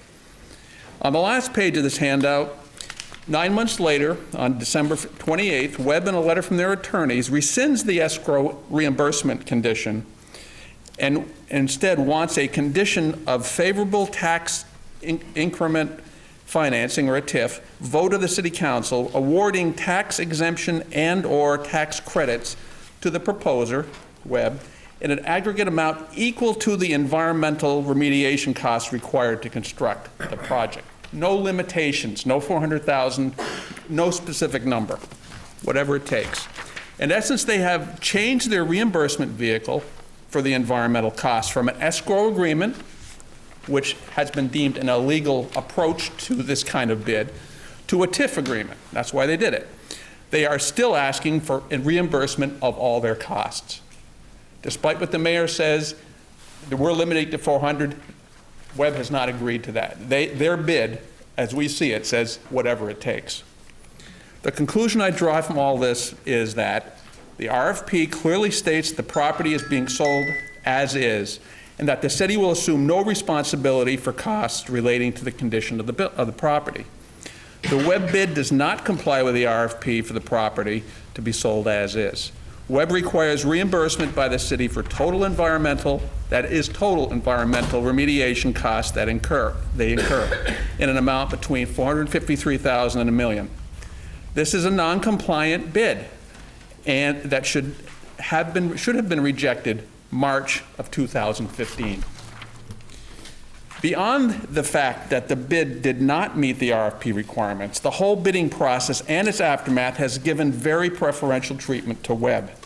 If for some reason you're able to accept the non-compliance of the bid, you have also to be concerned that no other potential bidder knew what the minimum bid was. Using the mayor's TIF maximum of $400,000, the minimum bid was not $1 million, but only $600,000. No one knew in March of 15, when the RFP went out, that the minimum bid was $600,000. $1 million minus the $400,000 TIF. The bidding laws of Massachusetts call for a fair and open playing field, probably due to the many abuses of the past. This bidding process has been clearly anything but fair and open. Now to the last piece of the handout here, and that is the chart. I just wanted to update this chart because I have one new piece of information. This revised chart is here because significant new information has come to light regarding the mass development loan repayment of $500,000. Information confirmed by the city solicitor, Beth Renard.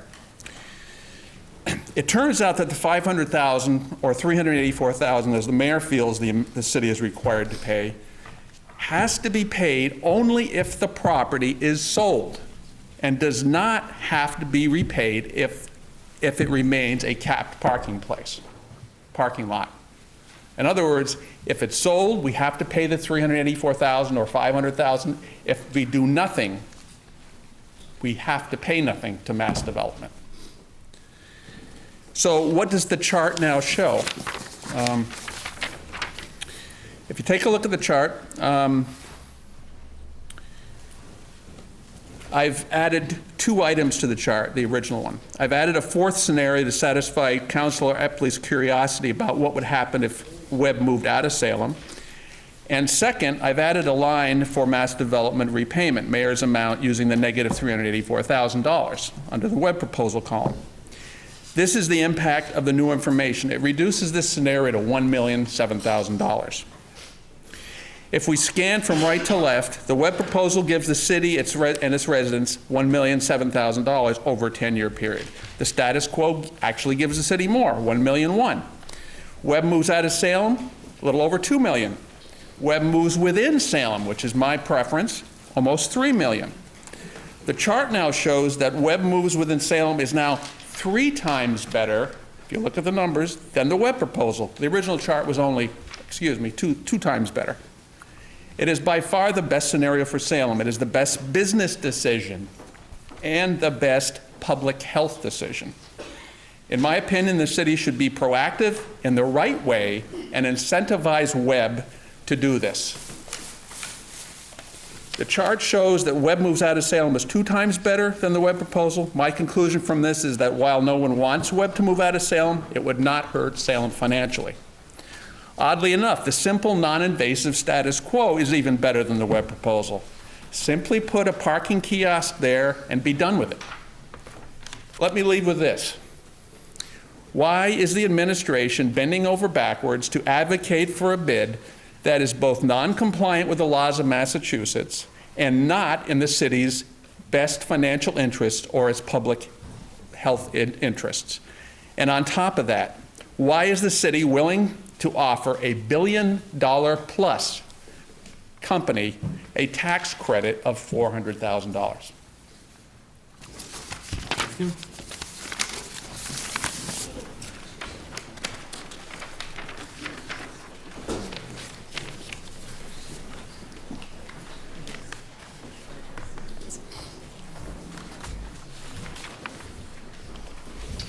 Good evening. My name is Fred Bibesheimer. I live at 17.5 River Street, and I'm opposed to the approval of the Sun King LLC bid for the Universal Steel property. I have 2 major objections, and my first objection is relating specifically to the proposed TIF. Setting aside for a moment whether this public hearing is to discuss the original sealed bid of March 18th, 2015 that was non-compliant, the amended bid dated December 28th, 2015, which stipulates a TIF of what amounts to a blank check for unlimited tax relief on full remediation costs, or the mayor's moving target of a $400,000 TIF discussed as recently as this evening, I struggle to understand why a $1 billion corporation requires or deserves any tax relief from the taxpayers of Salem, especially when they have indicated that they have no intention of leaving Salem. By the logic of this proposal, and the apparent precedent that's being set by the mayor, it would seem that every business in Salem will now have a valid claim to a TIF of their own, surely disastrous to city finances. By the logic of this proposal, it appears that all that's required to claim a TIF of your own is to have a competitive business need, which every business has, itemize how many jobs you bring to the city, make no commitment that these jobs will go to Salem residents, and ask for a TIF. To repeat, this would be disastrous to city finances if every business in Salem followed this model. As if a TIF to $1 billion corporation is not enough to reject this proposal, I would also like to point out that if the public way was not included in the appraisal of the Universal Steel property originally, in addition to this TIF that we're proposing to provide, we'll also essentially be giving away the public way at no cost because it wasn't included in the original proposal, in the original appraisal, which strikes me as irresponsible stewardship of public property any way you look at it. My second objection to approval of this bid relates to the zoning changes that will transpire should this proposal be approved. Zoning changes are forever. The spot zoning being proposed for this site will forever change the character of Bridge Street and the surrounding neighborhood. I take Webb at face value when they indicate that they are committed to Salem. However, I would caution the councilors to consider that Webb's commitment to a specific parcel it only lasts as long as it suits their business needs. Just ask Amherst, New Hampshire, who is losing a large Webb facility to Londonderry, New Hampshire. The lack of any future control over the use of this property once it's zoned B4 should be alarming to any councilor who considers that the real financial future of Salem is based on tourism and residential living, not warehouse structures right in the core of this great city. No amount of design review can mitigate the damage that will be done to the McIntyre district by the existing Webb proposal, and future use could be even worse. This bid should be rejected by the council because it was non-compliant to begin with, and because the city of Salem has much more important uses of taxpayer money than spending it on corporate welfare. I therefore urge you to reject this bid, keep the neighborhood safe from further exposures, develop and provide the much-needed parking for the city that's been growing monthly even before new demand sources come online, listen to the will of the residents rather than the corporation, and preserve the spirit of the NRCC master plan in this very important entryway into the city. Thank you for your consideration. Thank you.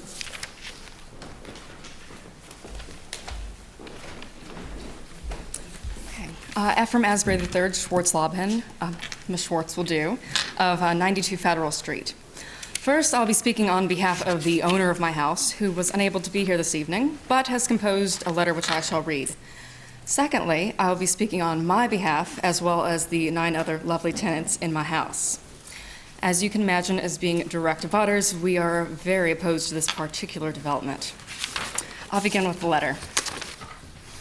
Dear Salem City Council, the council heard from a host of witnesses far more expert than I on environmental, urban design, and other concerns raised by the FW Webb proposal. I would like to address 2 other issues based on my own experience.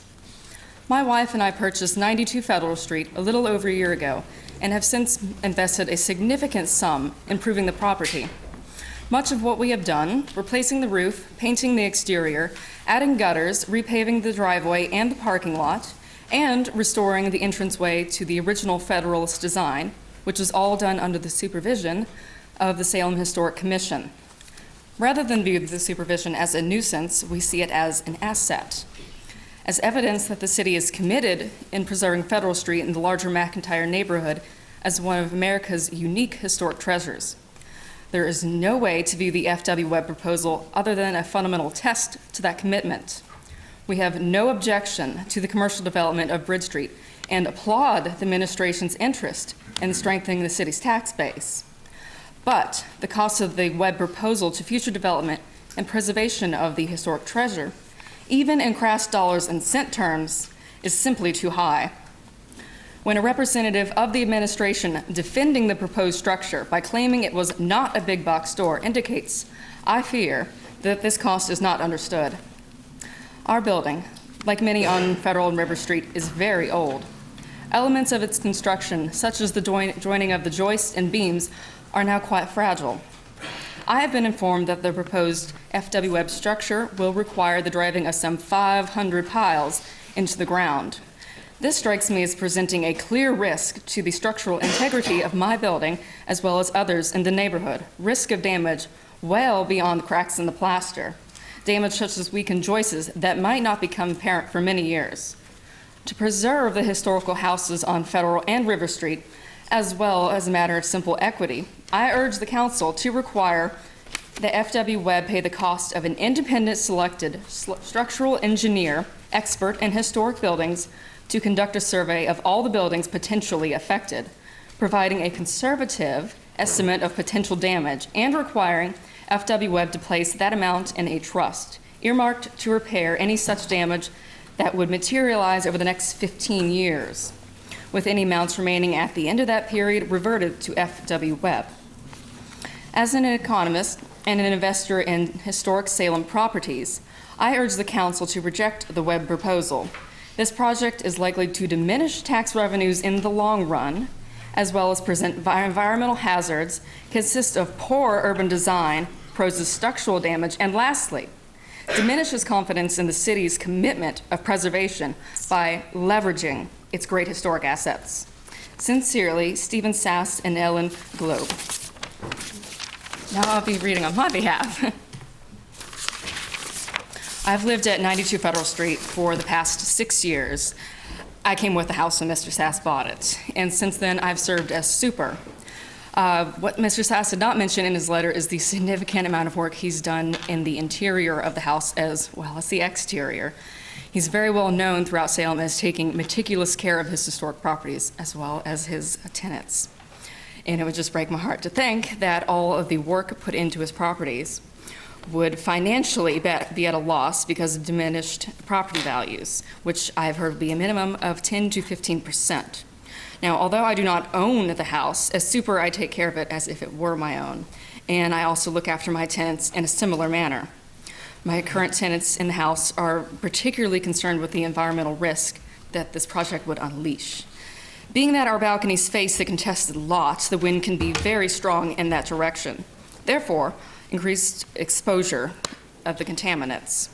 Now, I lived through the last environmental cleanup, and I can definitely say that the house did take some severe damage because we have had a floor brace break, and the general vibrations during that time period were quite horrendous. And my tenants also are concerned with how a warehouse is going to be cohesive with a residential neighborhood. And also, not to mention that Bridge Street is soon to be developed into condos largely designed for commuters. And I do not see this as being a sustainable development for the city, nor will the warehouse be a desirable neighbor for current and future residents. But regardless of the historical value of my neighborhood, this project does not belong in any residential neighborhood. Regardless of the age of the home or the property value, it belongs simply in an industrial park. Now, I do commend the mayor in giving us time as abutters to listen to our opinions. It was very considerate. However, with receiving the email today of showing before and after projects, I'm not convinced that this project will, after it's gone through regulations and approvals, look any different, because the examples were minimally changed, if at all. And in some cases, I thought the end result was worse than the beginning. Thank you so much for your time.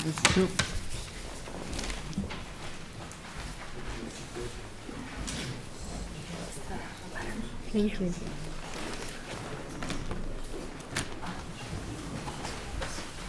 Good evening, Council President, councilors. My name is Ann Whittier. I live at 10 River Street.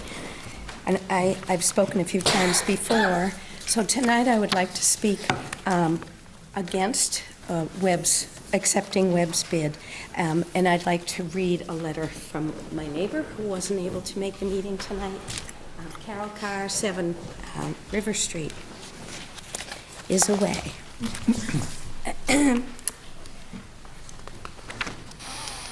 But she asked me to read her letter and said, I am here to oppose the acceptance of Webb's bid. First of all, what is Webb's bid?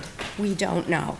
So for that reason alone, I would be opposed. But based on what little I've heard, I'm especially opposed. The ordinance states in Section 6, Item B, that a purchaser shall be chosen based on the following criteria: quality of plans for development of the parcel and the compatibility of such plans with the surrounding neighborhood. If you look up the definition of the word surrounding, it means to be on every side of, to enclose, on all sides, to encircle. The city planner remarked at a meeting in January, we know that a lot of the surrounding properties are in fact residential too. But there are a lot of parcels that are commercial or warehouse at both ends of Bridge Street. Well, both ends of Bridge Street is a long stretch. When you consider, would you really consider that a surrounding neighborhood? If you look at the first photo, you can see Webb's brick building on the left side, but you cannot see any other industrial-sized buildings. The McIntyre designed Perce Nichols House, Sam McIntyre's first major historic commission, can be seen just to the left of Webb's brick building, and you can see that the boundaries of Federal, Beckford, and River Street are what surround this property. One of the city planner's photos did include McGarion's Rug, but that's almost a quarter of a mile away. That's 3.5 football fields away. Think about where you live. Do you consider the property surrounding your home to be your immediate abutters or something that's about a quarter of a mile away? If you lived in the Witch House, for example, would you consider the Salem Post Office to be a direct abutter? Or would you consider the Salem Library to be a direct abutter? But that is the distance that we're talking about when the first warehouses start to come into the picture. So the surrounding neighborhood would be the homeowners of Federal, Beckford, and River Street. The city planner referenced the MBTA or the rail yard, which is not actually a rail yard but a railroad right-of-way, as being across the street. But actually Leslie's Retreat Park is the northerly border of Bridge Street. Now please take a look at the second photo showing the current Webb brick building. The measurements of the brick building were emailed to you a while ago. The black line between the bottom band and the middle band would be the size of the proposed building at 35 feet. The black line higher would be the proposed building at 45 feet. Imagine the proposed building filling up the parking lot and how that relates to the surrounding neighborhood. It does not. It's way out of scale. It doesn't fit the neighborhood no matter how hard you try. How can it be deemed compatible, then, with the surrounding neighborhood? We've made such wonderful progress in removing the derelict buildings that were part of the Universal site and in cleaning up the contamination to the level required for a parking lot. People have bought their homes since then and have the right to expect their property values not to be undermined. Yes, we all agree Webb is a good neighbor, but you know, homeowners are good neighbors too, and truly good neighbors don't tread on each other. The Massachusetts State Preservation Plan has said that Salem is one of 20 communities out of the 351 cities and towns in Massachusetts listed as a Preserve America community. That means a Preserve America community provides recognition for local efforts in the appreciation and protection of historic resources and offers new avenues for enhancing heritage tourism. The National Trust for Historic Preservation lists Salem as one of only 5 communities in the entire state that has a distinctive destination designation. This designation recognizes both the preservation efforts of the community and the memorable experiences for the visitor. Again, Salem is one of only 5 communities out of the entire state. So while Salem is being recognized statewide and nationally for its preservation and historic resources, the city is considering undermining these efforts. And for whose benefit? The Mass State Preservation Plan states tourism is the 3rd largest industry in Massachusetts, supporting 120,000 jobs.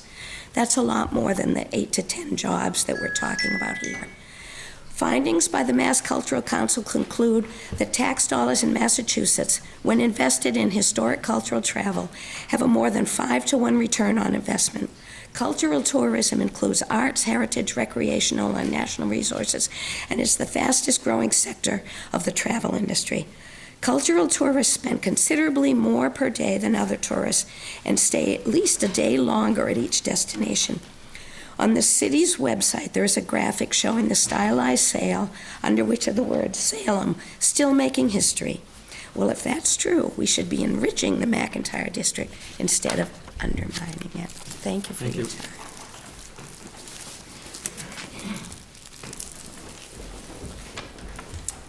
Tim Jenkins, 18 Broad Street, and thank you, Mr. President, members of the council, and Mayor Driscoll. I'd like to discuss tonight specifically 2 issues. I'm very concerned about the health issues, but I've already spoken to those. The issue I'd like to speak about is actually the utility of the Bridge Street parking lot itself and what we're giving up when we sell it. First of all, why are we in such a rush to sell the Bridge Street parking lot to FW Webb? If we sell the Bridge Street lot now, we'll net only about $620,000. It's the figures I've been given. I believe they're fairly accurate. Simply by waiting until October 2017, we would net $1 million. This is a $380,000 difference. It's a 61% gain if we just wait 19 months. That's a lot of money to leave on the table. What do we lose by waiting, and why are we in such a great hurry? Just as importantly, why sell the lot at all? If doing so will result in a severe parking shortage starting this September when probate court returns downtown. A memo from the Mayor's Chief of Staff and Finance Director dated February 1st, 2016 says there are 218 unused parking spaces on average daily at the MBTA lot. It's 171 spaces, and then at the city's station parking lot, 47 spaces. But not all parking spaces are the same. Most of the nearby on and off-street lots are not available for all-day parking, unlike the Bridge Street lot. Most nearby lots, Essex Street, Crombie, YMCA, and the 2 Church Street lots, and on-street parking already operate near capacity.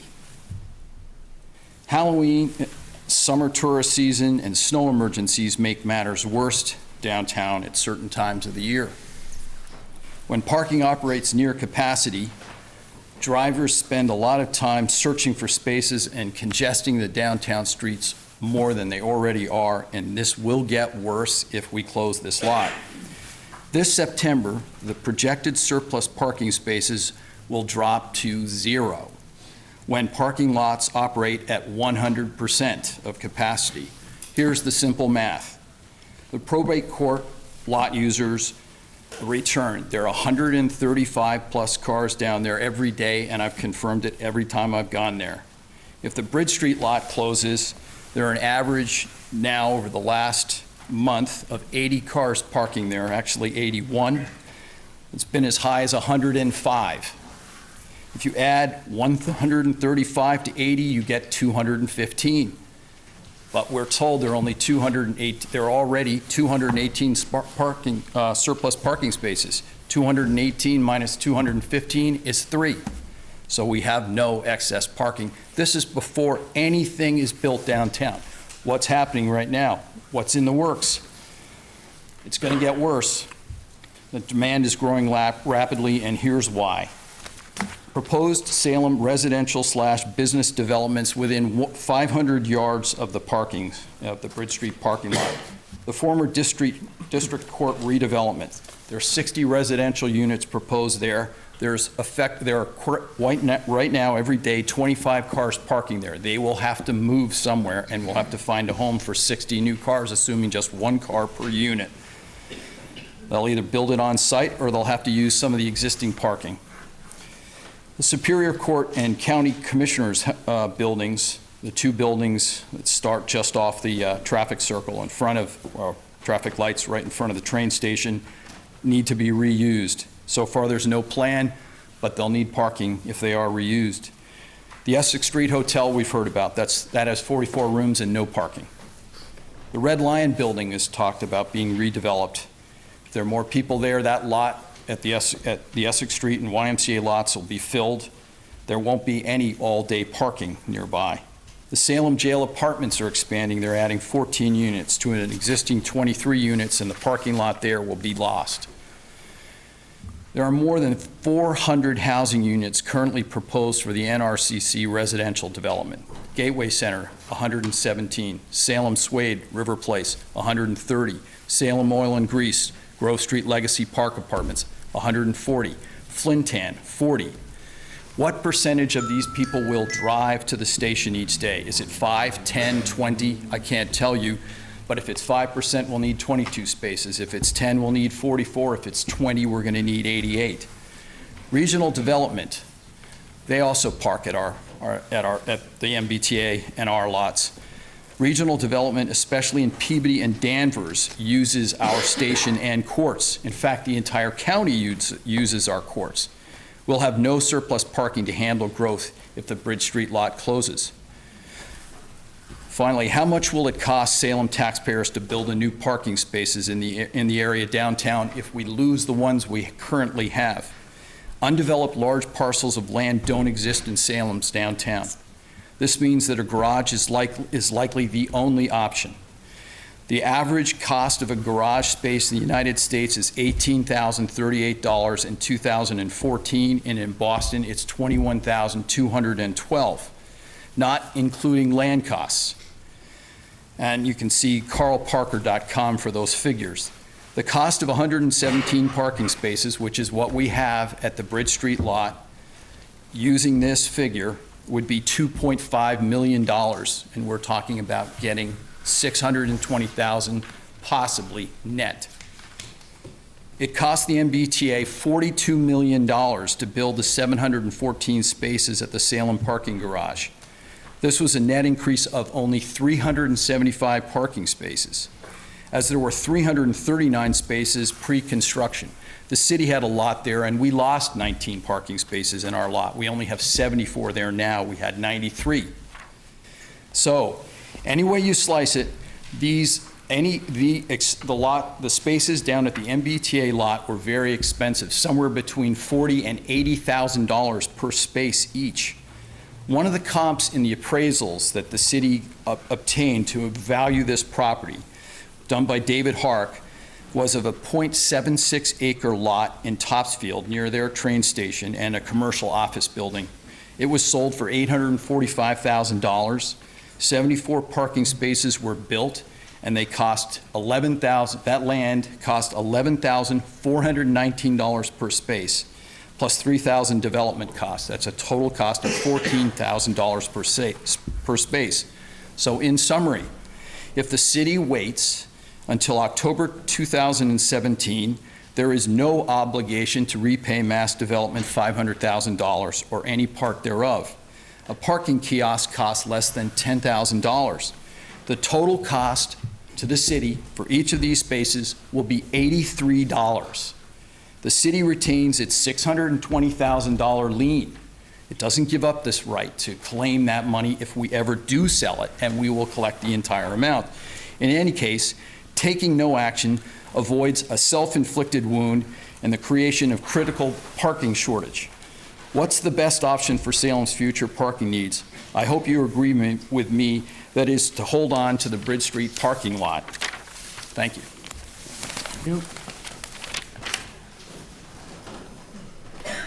Anybody else from this side of the room?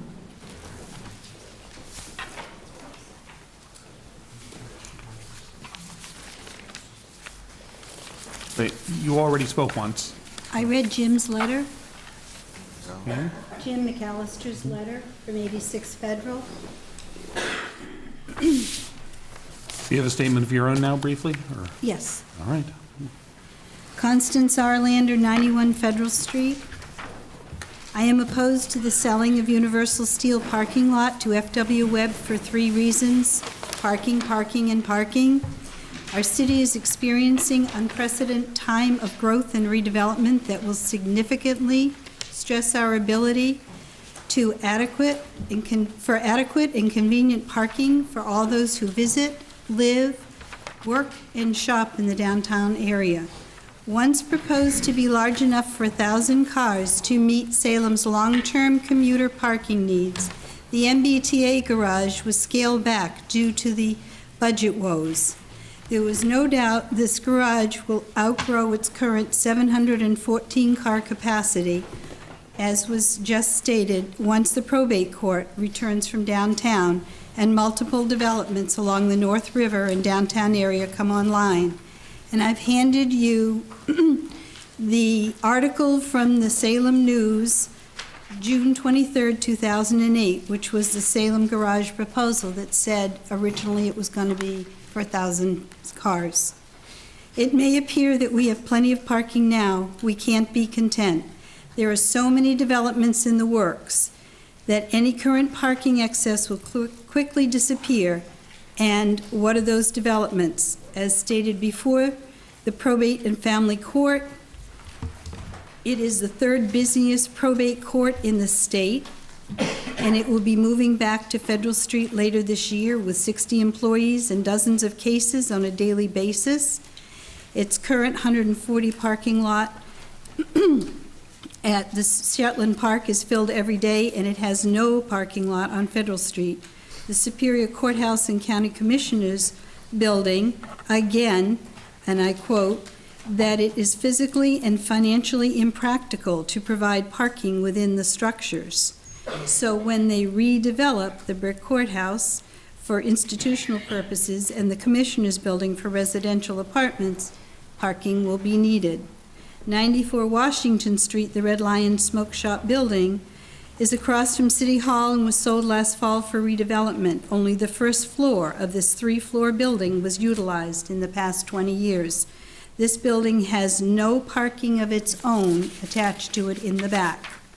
The Salem Hotel on Essex Street Pedestrian Mall, 209 Essex Street.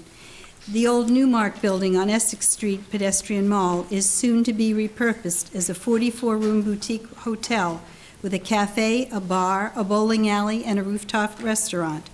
What a fabulous idea. Unfortunately, the stately building has no on-site parking. The Peabody Essex Museum and reopening of the Phillips Library. The Peabody Essex Museum plans to break ground later this year to build a 40,000 square foot wing on the western side of its current building on Essex Street Pedestrian Mall. With a 15% increase in gallery space, the PEM will need more parking for its employees and its visitors. Following extensive renovations, the Phillips Library across the street, famous for its research library and witch trial documents, will be reopening on Essex Street in the near future. The library has no designated parking of its own. The Phase 2 redevelopment of the Old Salem Jail, a new 3-story building of 14 luxury apartments, is being built at the Old Salem Jail site as part of Phase 2. Furthermore, an arcade pub has just agreed to relocate in the restaurant space. Despite tearing up green space on Bridge Street in front of the jail to create metered parking area, this complex still needs more parking. Downtown Salem during Halloween and snow emergencies. Universal Steel parking lot is a significant source of revenue during Halloween season. It's a short walk to the downtown activities. Imagine October 2014, the high school band boosters raised $19,000 in just 3 weekends, leasing out the parking spaces at the lot. The next year, October 2015, Salem High School clubs raised $18,000 in just 3 weekends. During snow emergencies, the MBTA and other parking garages are full. One courthouse employee told me that she drove around the city 40 minutes looking for a parking space during the snow emergency last year, and all the garages were full. She expressed how relieved she was when she found a space at the Universal Steel lot and was able to get to work.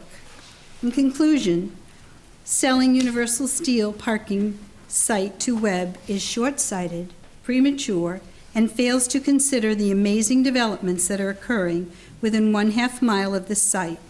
Remember, parking spaces are very expensive to create. Thank you.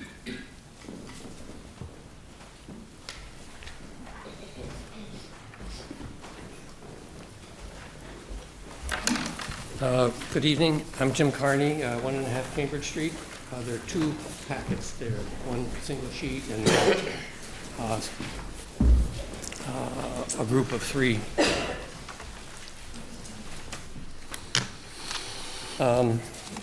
What I'm going to do, I apologize for not having handouts, not being able to show everybody my handout, but that's the way it is. What I'm going to do is go through the parking needs versus the supply, and I'm going to do, in true Dick Cheney fashion, some known unknowns, or some known knowns and some unknown knowns, and then some proposed developments, and then total that up and go after the supply.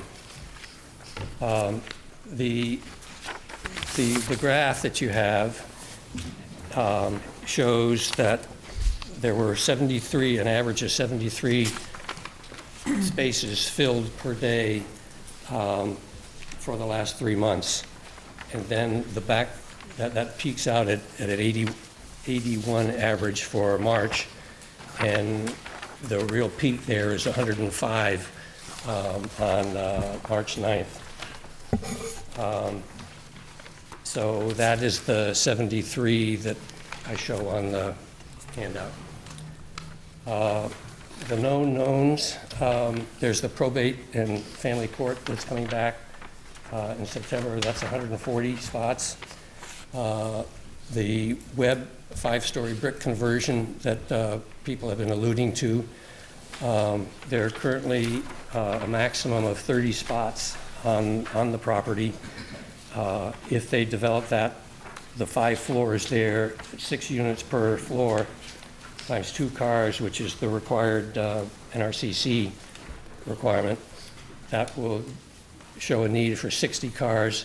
They only have 30, so there's an extra 30 spots that will add on to the others over there. And that would be convenient if those spaces were available right next door. And then there is the former district court lot, which has 25 spots in it now that will disappear shortly. Then into the unknown unknowns, we have all the proposed business developments within 500 yards. There's the Superior Court redevelopment, and the only bidder for that at the moment is Salem Estate. And of course, that would entail significant student parking needs. There's the old county commissioner's office, the former district court building, the Red Lion building, and the Salem Hotel that others have spoken about. All those are incremental needs that are totally unknown at this point. And as Connie mentioned, there's Halloween parking, which has netted for a good cause 18 grand in the last couple of years, and then snow emergency parking. Then the last group is the proposed NRCC residential developments that are all enumerated there. We have the Gateway Center with 117 spots, Salem Suede 130, Salem Oil and Grease, and Flynn Tan. That totals up to 437 spots, or units anyway. If 5% of those come over to use our public parking of some sort, that would be 22. That totals to 290 for a total need. The supply is detailed in the next section, and Donna Pangallo's numbers there are basically what I used there. The MBTA garage has a 24% vacancy rate for last year. That would create 171 empty spots. The city lot near the MBTA garage has, according to his numbers, a vacancy or availability of 47 spots. And then, of course, there's the Universal Steel lot, which has 112. So that's 249 spots versus the need of 290. That's a deficit of 51. So that's that. Thank you.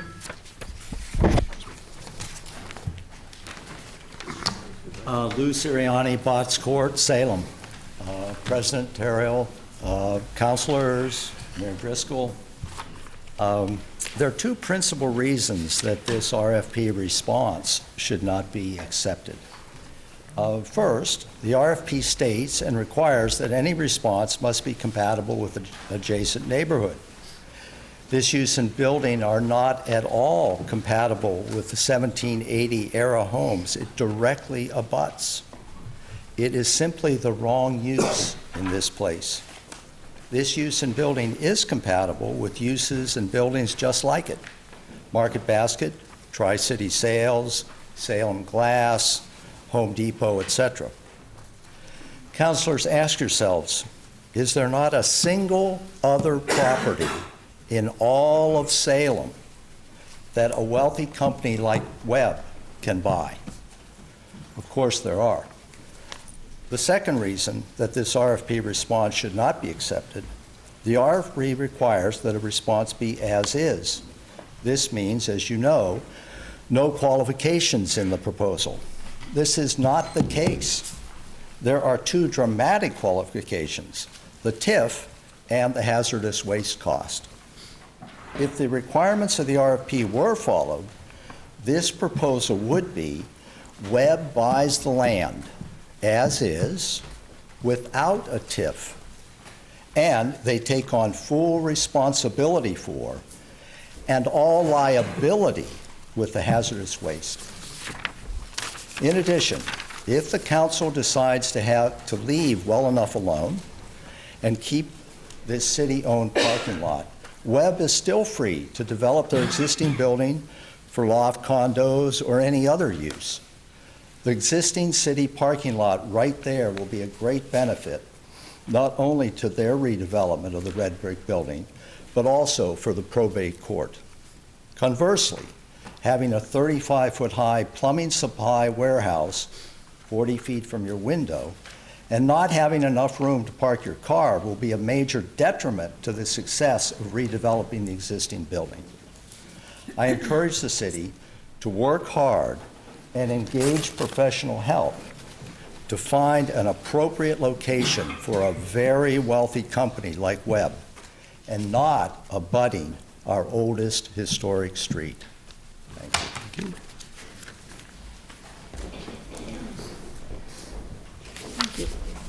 I'm going to, can we pass it down? I'm going to read a letter, but I'm going to read it in abbreviated form because of the time. This letter is addressed to the city councilors. I believe that this is the most important planning decision that the city of Salem has faced in the last 50 years. It was only then, with the interjection of outside forces, that the city came to its senses and reversed its course. Well-meaning city leaders and professionals thought they were doing the right thing then, yet they were decidedly wrong. If the course had not been corrected, for those of you who remember what was happening back 50 years ago, this special city with its historic fabric would have been completely decimated. As it is now, the city already suffers from the irreparable damage that was done to the downtown. Now we have neither the New York Times nor world-renowned planning and architectural critics publicly goading the city to stop what it's doing. Now we have only you to make the call. I oppose the Webb proposal and ask that you reject it outright. At face value, the general public does not receive considerable benefit, tax dollars, service, and jobs as outlined in the city solicitor's letter to the planning board dated February 1st, 2016. Rather, it puts the health of the immediate neighbors at risk. It threatens the surrounding historic neighborhood, and it seriously hampers the effort to restore the North River Canal corridor. I should also mention it diminishes home values. This proposal itself is non-compliant with the minimum conditions of the RFP. You've heard about that. It does not follow the sequential steps pursuant to the RFP process. It provides appraisals for divergent zoning areas. It is conditional rather than non-conditional. It is unclear in the details of the major financial issues and is non-compatible with the surrounding neighborhood. Fundamentally, you are presented with a proposal which is not allowable within the tenets that you as a council established 11 years ago. What has changed to warrant this dramatic request? The mayor has stated it is because the extent of the contamination of the soil on the site precludes the immediate development of residential properties. We know that to be the case. But instead, she suggests that it should be used for a large plumbing supply house, showroom, and self-service commercial business. This simply does not equate. Knowing the extent of the soil contamination on this particular property, one can easily conclude that the best use of the land for the near term is exactly what it is being used for now, a parking lot. Sufficient revenue can be met, flooding on the site becomes a non-issue, zoning can remain in place, and the public good will be served. The plumbing supply house can be accommodated in a more appropriate location in Salem, and it can provide the city with increased tax revenues and jobs. A reasonable and thoughtful conclusion, yet it appears to be unacceptable to its proponents and to our mayor. Why is something that is so clearly in the public good not being considered? I can only surmise that a long-standing commitment to Webb has been made and that it precludes any due consideration. How long ago that commitment was made, I don't know. But what I do know is that making this work for Webb is the only thing that seems to matter, because this proposal in its current form does not conform in any reasonable way to the city's vision for this location, nor the zoning requirements that you approved and you are now being asked to simply throw away.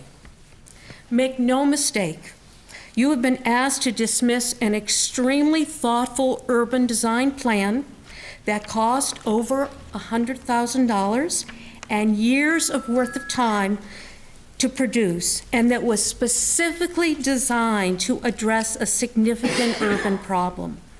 This plan could ultimately make a difference in the city's future. You may be hearing or being told that this plan isn't relevant anymore, that there are smarter planning approaches.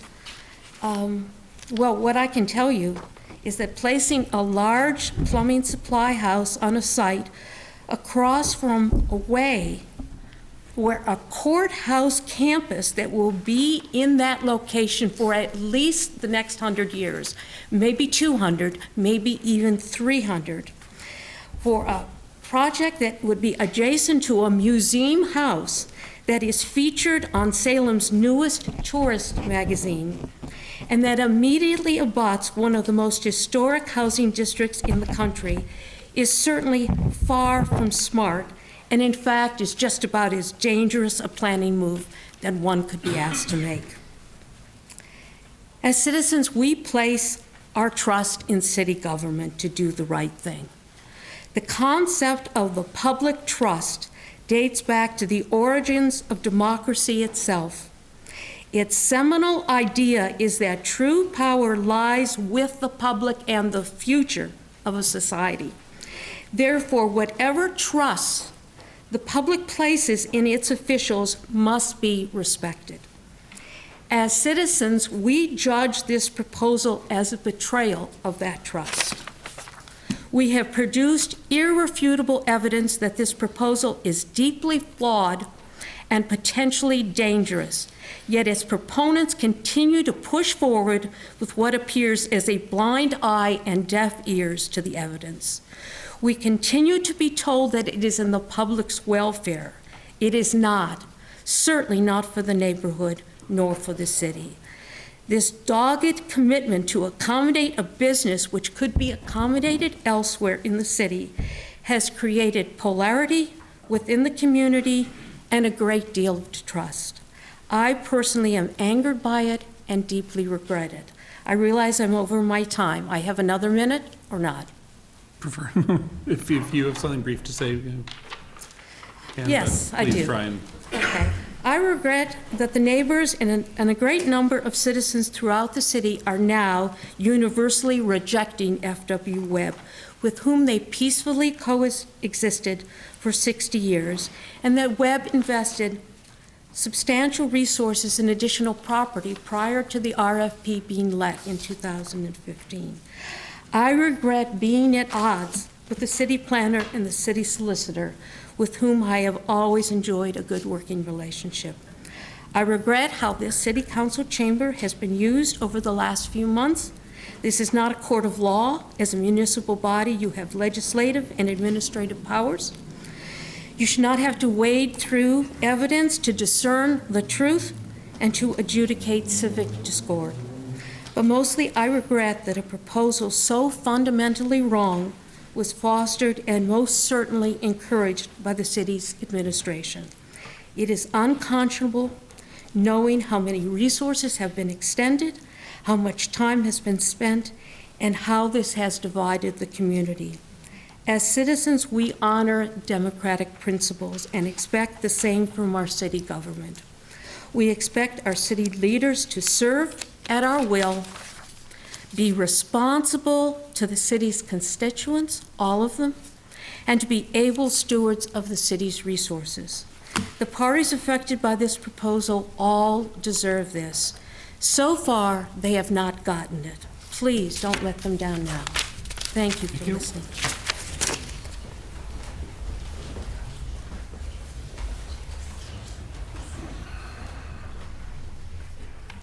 Good evening, Mayor Driscoll, President Terrell, members of the City Council, public representatives of FW Webb. My name is Jan Ashozier, and I reside at 15.5 River Street. I am opposed to the acceptance of Sun King's bid, although I have to admit, as of this writing, I'm not exactly sure what the terms of the sale are. I do know, however, that their bid involves buying the former Universal Steel site and the adjoining property.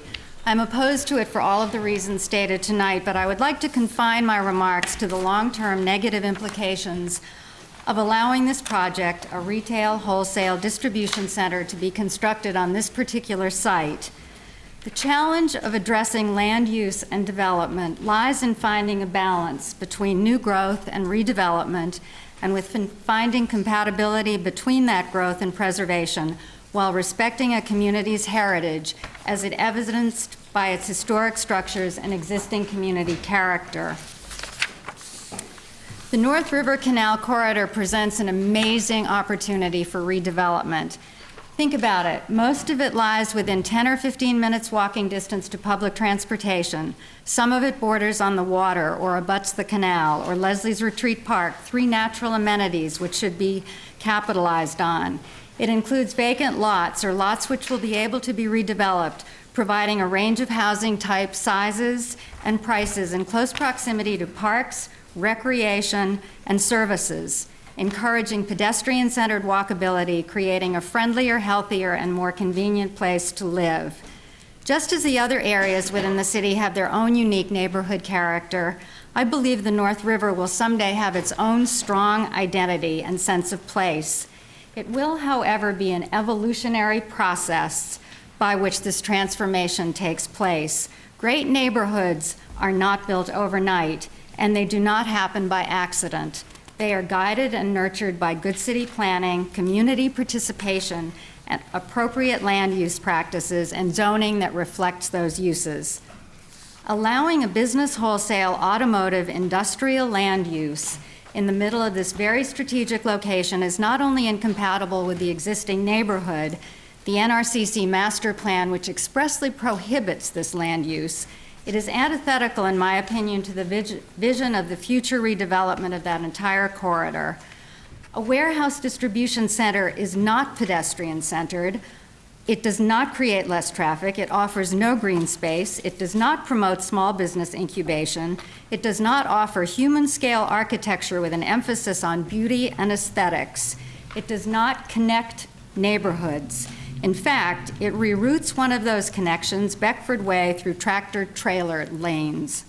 In short, this project, no matter how hard we try, I do not believe it belongs on the site. And to try to argue otherwise by suggesting that somehow through the design of the building, the fundamental inappropriate use of the building, context, mass, and scale of the project will be mitigated is a flawed premise. And what is worse, it will then become the standard by which other projects may be approved. It is my belief you will also cripple and degrade the redevelopment opportunities of the surrounding parcels by changing the zoning. Bridge Street Neck, as a matter of fact, is confronting the legacy of B4 zoning. I draw your attention to the Salem Bridge Street Neck Neighborhood Revitalization Plan, page 6, which I have attached in my packet. And I quote, "Some of the existing wholesale automotive and industrial properties may not be fully compatible with the vision of a residential and neighborhood scale commercial district as the one herein described, and this plan offers a possible strategy to facilitate the relocation of businesses willing to move to a more advantageous location where they could enjoy better access, visibility, or site conditions," end quote. In a subsequent study prepared by the Metropolitan Planning Area Council for technical assistance in preparing new zoning for that neighborhood using the revitalization plan as a starting point and the goal to, quote, "enhance business compatibility with the neighboring residential areas," end quote, I call your attention to the executive summary of that study, wherein it recommends removing, quote, "incompatible wholesale and automotive underlying uses," end quote. It is clear from both the working group visioning process and the consultant's conclusions, B4 zoning uses are incongruent with the Bridge Street Neck neighborhood just as they are incongruent with the McIntyre District and the future revitalization and redevelopment of the North River Canal Corridor. Ada Louise Huxtable writes, quote, "What counts overwhelmingly today in the multiple ways any building serves a very complex and sophisticated set of environmental needs. What is it part of? How does it work? How does it relate to what is around it? What does it add to or subtract from the quality of life?" End quote. I'm almost finished. You have a huge responsibility. You are stewards and conservators of our neighborhoods and city. You can help to guide the creation of places and streetscapes that either diminish our lives or inspire, uplift, and enrich. Please choose the latter and vote no for this particular project. Thank you very much. Thank you. Anybody else in the hallway?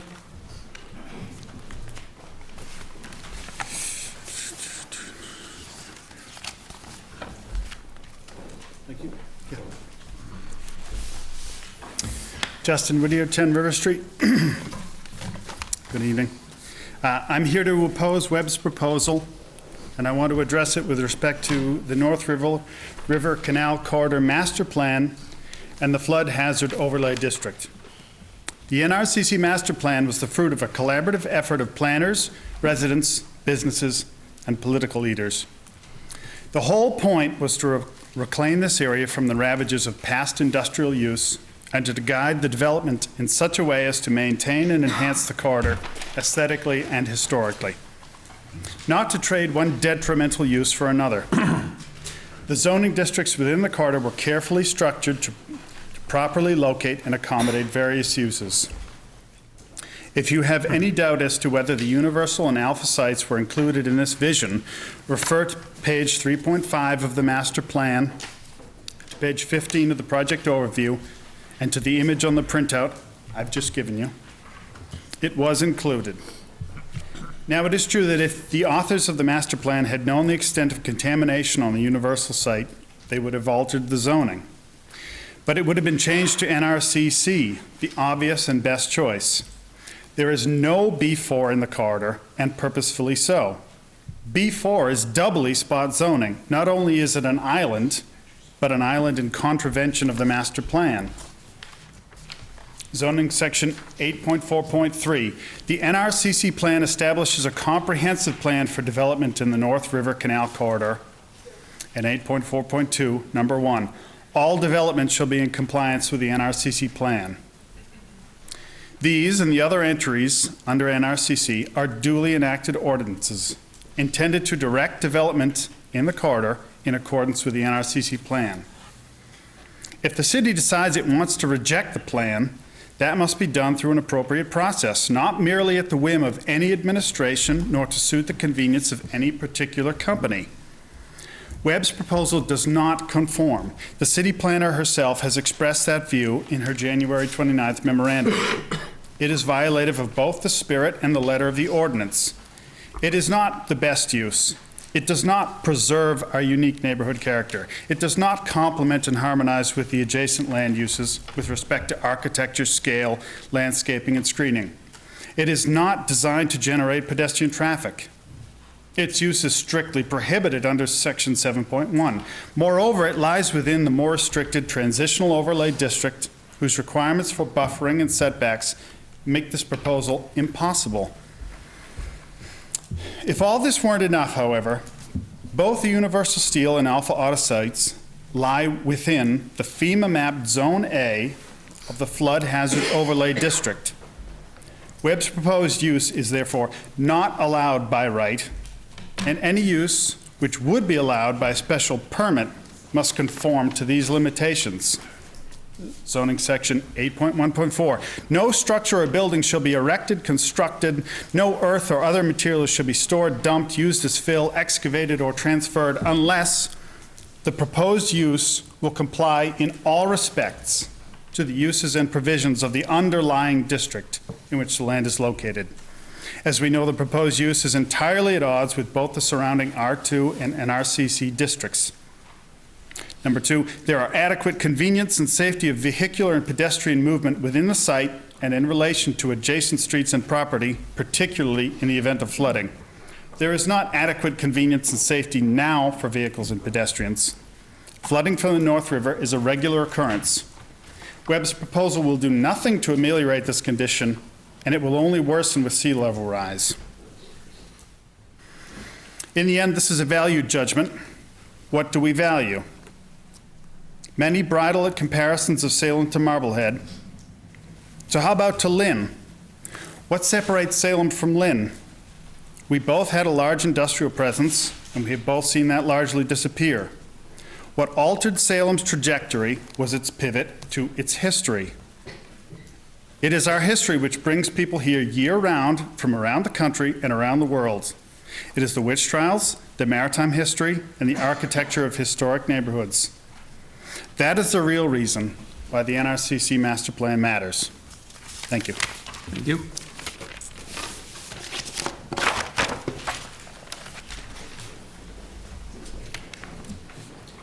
Good evening. Anybody else out in the hallway behind you or at the moment? Anyone else, you asked? Second. Oh. Okay, one going out there. Good evening. Alex Marks of 8 Botts Court. I have a handout.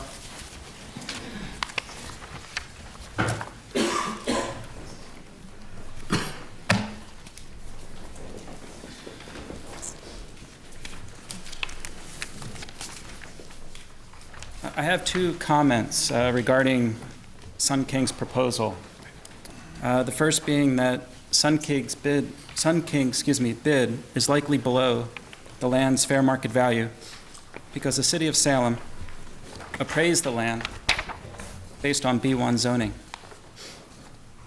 The city's land appraisal of $990,000, which was used to estimate fair market value and to establish the RFP's minimum bid, was based on zoning that would limit lot coverage to only 40% and building heights to just 30 feet high.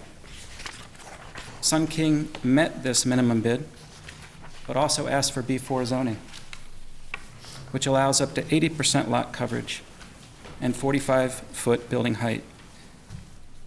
It's my understanding that the city did not reappraise this land based on Webb's interest in B4 zoning to more accurately reflect the fair market value of the parcel in this transaction. If approved, the city will be conveying this parcel, in my view, below its fair market value. I am curious why in this process the city did not take the time to reassess based on Webb's request for B4. I'd like to secondly point out that Sun King's bid creates build-out risk for all of us in Salem. Sun King and any subsequent owner can build with 80% lot coverage, no setback in front or on the sides, 45-foot high building, and used enclosed parking to meet parking requirements. If Sun King were to resell the land or if another company purchased F.W. Webb's business, the value of these more generous building rights could easily be exploited at our expense. A review of the planning board's deliberations before approving the zoning change shows no discussion of this build-out risk.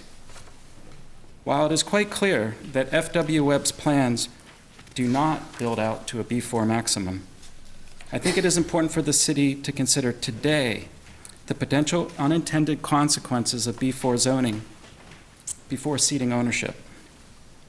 The images on the following pages, and the ones I have here about to raise up, are just hypothetical examples of what this build-out risk could look like in the future with a future owner to the maximum allowable extent under B4 zoning. In this image, you have a situation where this build-out is nearly double the current lot coverage of Webb's proposal, and it's also a volume 40% greater than Webb's current proposal. I hope that the city considers this build-out risk as an important issue for all residents of Salem to have to live under before we move forward. Thank you. Thank you.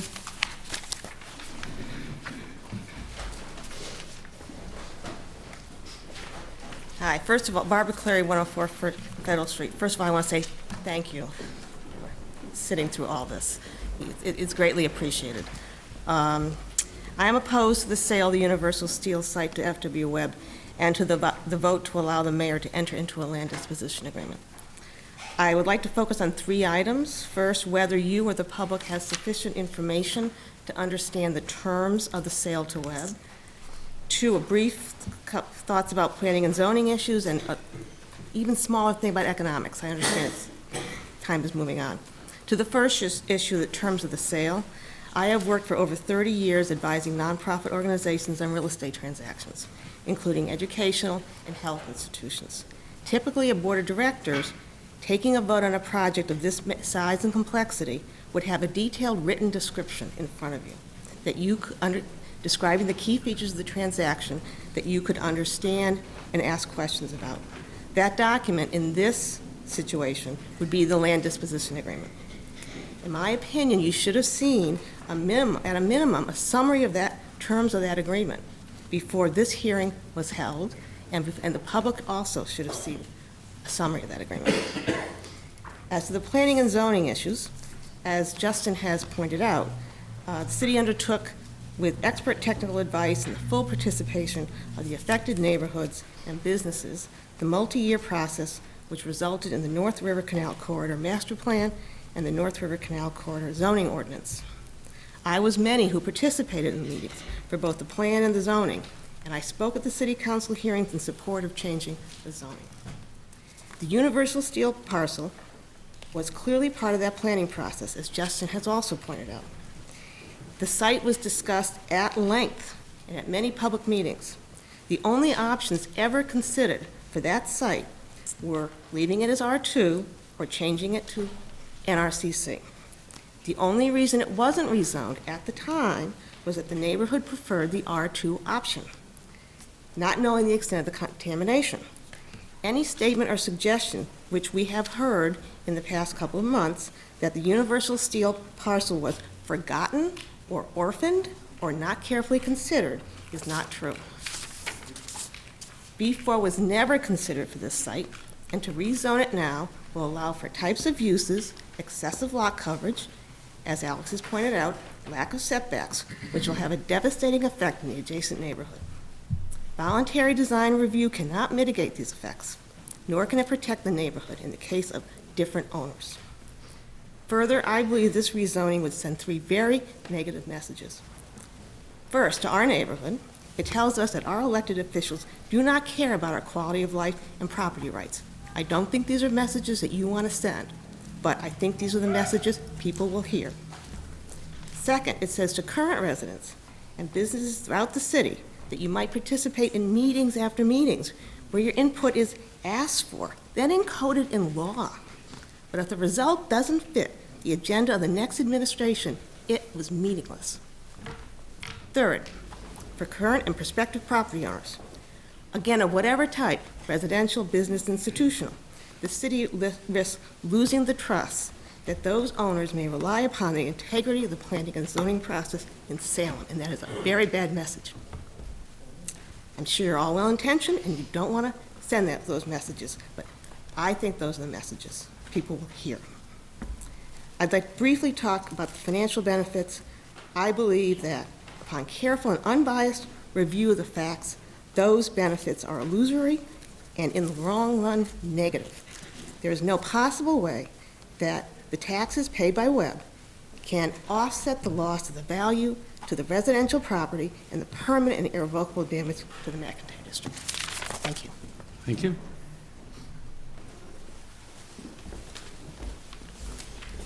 Good evening. I have copies for you. My name is Linda Jenkins, 18 Broad Street. I'm actually here to read a letter from Meg Toohey. Dear counselors, my name is Meg Toohey. I live at 122 Federal Street. I'm sorry not to be able to attend tonight's meeting. I oppose the sale of the Universal Steel site and other parcels to FW Webb. Actually, not to Webb, but to their shell corporation, Sun King LLC. In selling to Sun King, you relieve Webb of all liability, and you relieve Webb of any sense of responsibility to the city that has nurtured their business for many years. As counselors, when you vote, this will be one of the moments when you hold the future of Salem in your hands. This city depends on tourism. Tourism depends on Salem's extraordinary historic character, embodied in the very neighborhood that this project proposes to damage, along with many of the people who have committed to live there and serve as stewards of the historic homes that are uniquely preserved in Salem and in very few other communities across the country. Except for the very recent master plan for the Point, the NRCC master planning and zoning are the newest in the city. The NRCC zoning ordinance was adopted by 2 votes of the council and approved by the mayor in 2005. The NRCC master plan was approved in 2003. The NRCC master plan was developed with considerable thought, public input, and leadership from Goody Clancy. The R2 parcels along Bridge Street, abutting the River and Federal Street neighborhoods, which have been zoned R2 for 50 years, were deliberately left as R2 because the size of the parcels does not make anything other than residential use practical. Yes, there are grandfathered commercial uses along Bridge Street abutting the neighborhood, which continue as properties change hands through the special permit process and have often been supported. There is therefore no reason to change the R2 zoning along Bridge Street. It is only being changed for this one bidder, Webb, for this one project. With all deference to city officials, it is spot zoning. The city is moving consistently away from business zoning near residential neighborhoods. In the NRCC, the many principally residential parcels built or permitted along Bridge Street between Boston and North Street prove that this is a step backward for this key entrance corridor to Salem. I would be surprised to find any councilor voting for a change from R2 to B4 in your own neighborhood. Doing so here damages the abutting neighborhood, violates all the planning and permitting that has been made, and sets an alarming precedent for the rest of the city. The strong opposition comes to you with very good reasons: health and safety, unprecedented and confiscatory zoning, an inappropriate industrial building in a flood zone, a proposal that will diminish the value of nearby properties enough to offset any tax revenue increase, and a precedent-setting zoning and use change for one developer. Remember Lowe's. It is also a clear warning that is beginning to be understood elsewhere in the city that if this proposal is allowed, it sets a precedent for zoning changes anywhere in the city for reasons that may be perceived at that moment as benefiting the city, but over the long term will degrade it. Master plans and zoning are the compact between the city and its citizens and taxpayers. They define who we are, what we look like, and where we are going. The sale to Webb does not fit the planning for this corridor. In fact, it violates it, and it does irreparable damage to the very historic neighborhood next to it that the city so values and that the city relies on as an economic engine. As one of the many homeowners who rely on zoning to protect our property, not only in terms of value, but in terms of the uses and dangers that could otherwise occur near it, I urge you to vote against the sale to F.W. Webb, actually, Sun King LLC. Thank you. Thank you.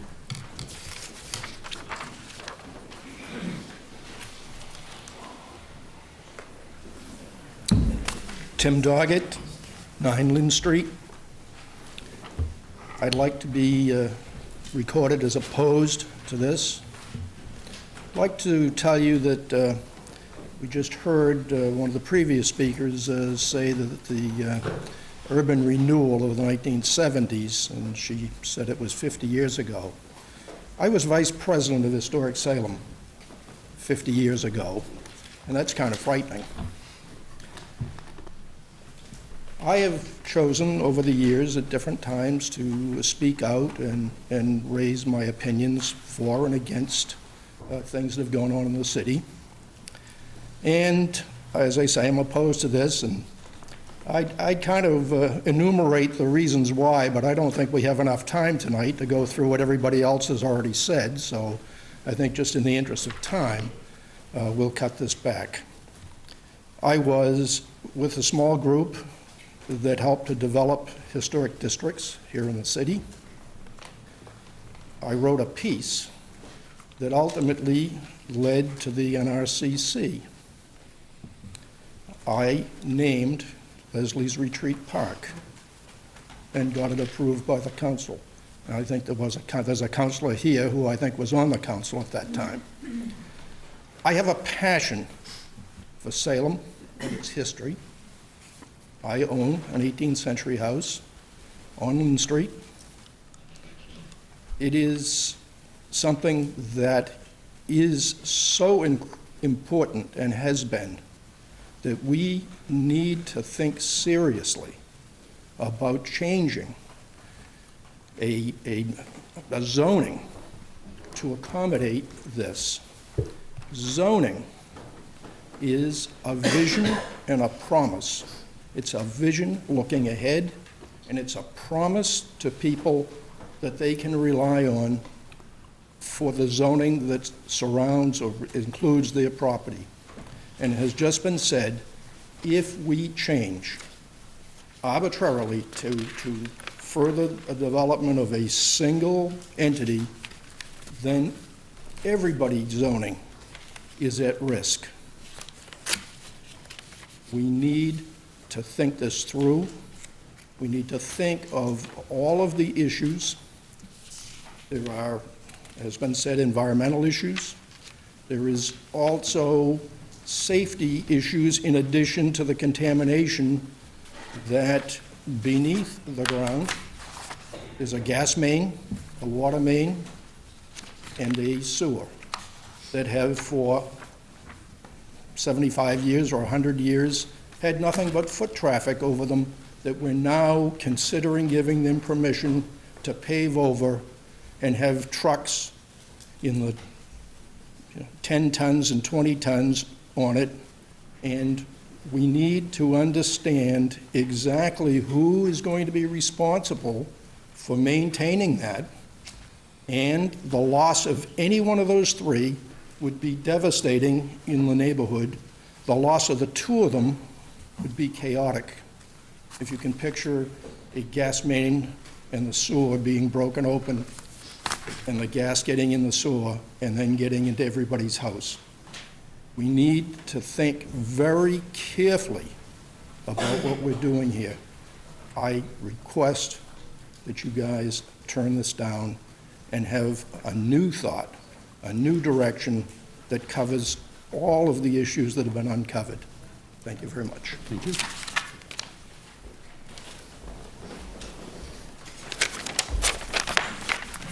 My name is Jane Stoffer. I live at 28 Beckford Street.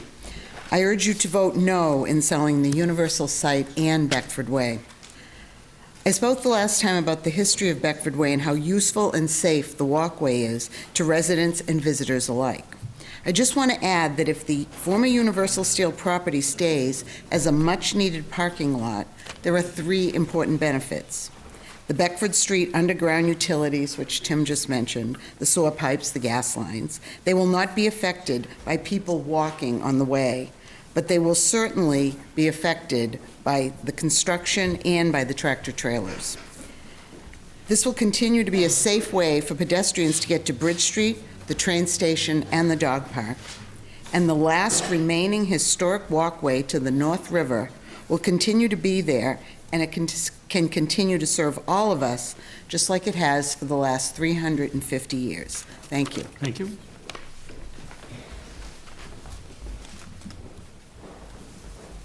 Good evening. My name is Ann Knight, and I live at 11 River Street in Salem. I've lived there since 1978.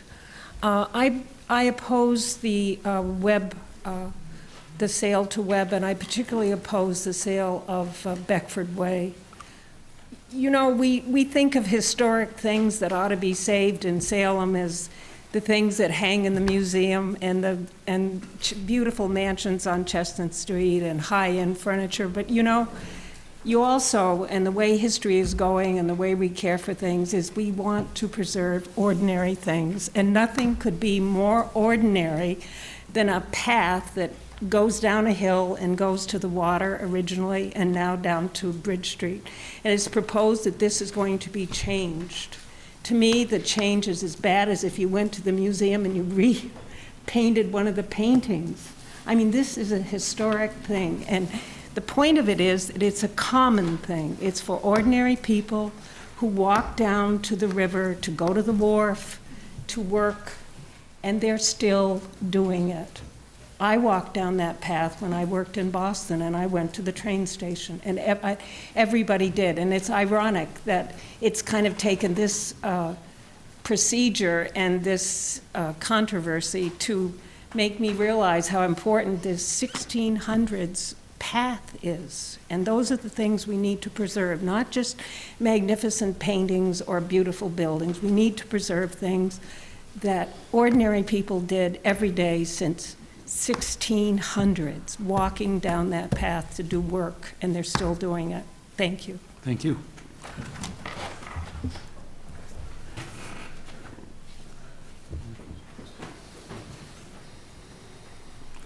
Looks like we have at least one more.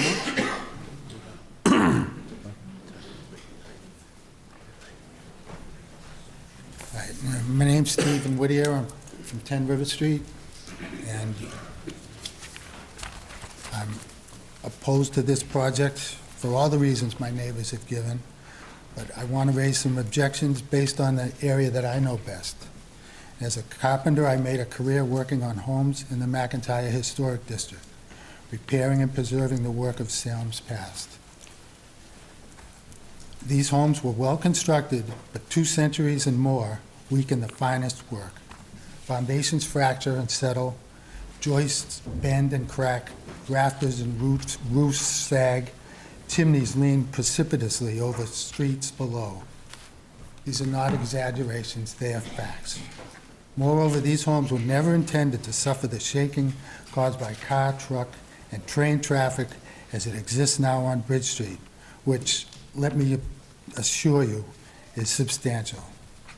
Ask any resident of River Street about the shaking caused by the passage of a train or a truck going over a pothole or a manhole cover. This imposes a cost to our homes, but we deal with it. Now, however, we're asked to accept the risks of heavy construction from Webb's building. We have been given assurance from Webb, but to me, frankly, these assurances are no comfort. I've seen the cracks in walls and foundations, which customers pointed out to me during the previous site work at Universal Steel.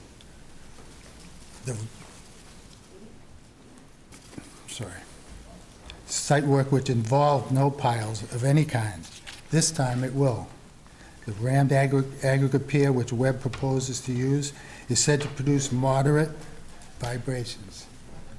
Bear in mind that adjacent portions of the river and federal streets are essentially riverbank, and at the base of that bank is filled tideland, which water still infiltrates. My yard alone sees continual erosion and subsidence. Consider the situation from our point of view.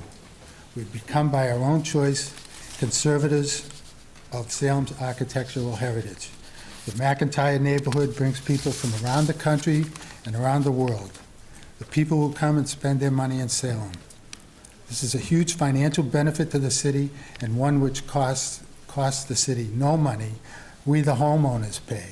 We pay for the conservation of these properties and gladly bear the cost and restrictions imposed on us by the historic district rules.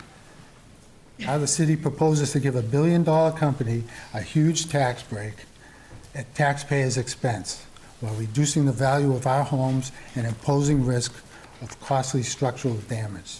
This is neither fair to Salem's residents nor sensible for Salem's identity. Thank you. Thank you. Any other members of the public? Go ahead. Hi, Jennifer Firth, 3 Carpenter Street. Thank you for letting me speak tonight again. I don't support awarding the RFP to Sun King or Webb because the warehouse to be built is not compatible with the surrounding neighborhood. It would compromise the historic integrity of the McIntyre district as well as property values because no one wants to live and bring up a family in the shadows of a warehouse. Salem is one of the great historic cities of our country and one of the 3 most visited tourist sites in Massachusetts after Boston and the Cape. Heritage tourism, meaning tourism based on history, is a very lucrative engine for generating income and supporting our local economy. The economic impact is significant as a source of jobs, income, and tax revenue, and this can't be emphasized enough.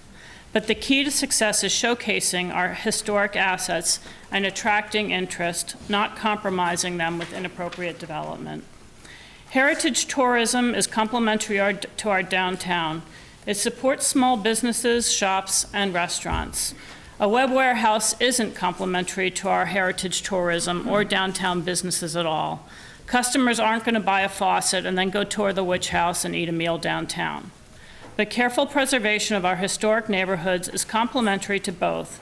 It attracts tourists and it supports our downtown. And this is vitally important to the economic viability of our city. Furthermore, carefully well-preserved historic neighborhoods weather economic slumps much better than other neighborhoods.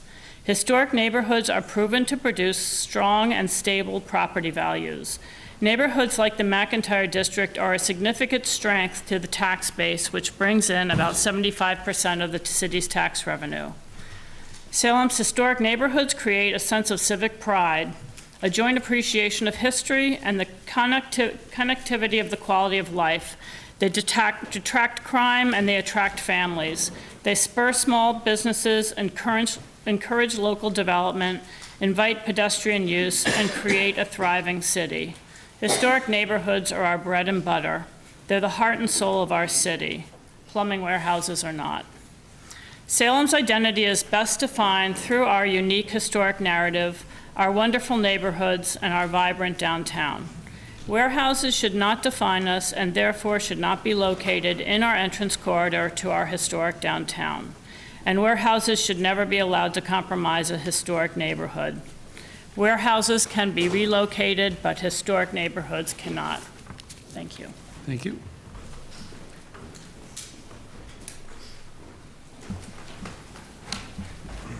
Good evening. My name's Sandra Roberts. I live at 190 Bridge Street.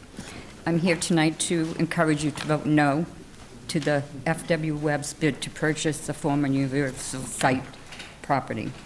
I live in Salem for over 50 years of my life.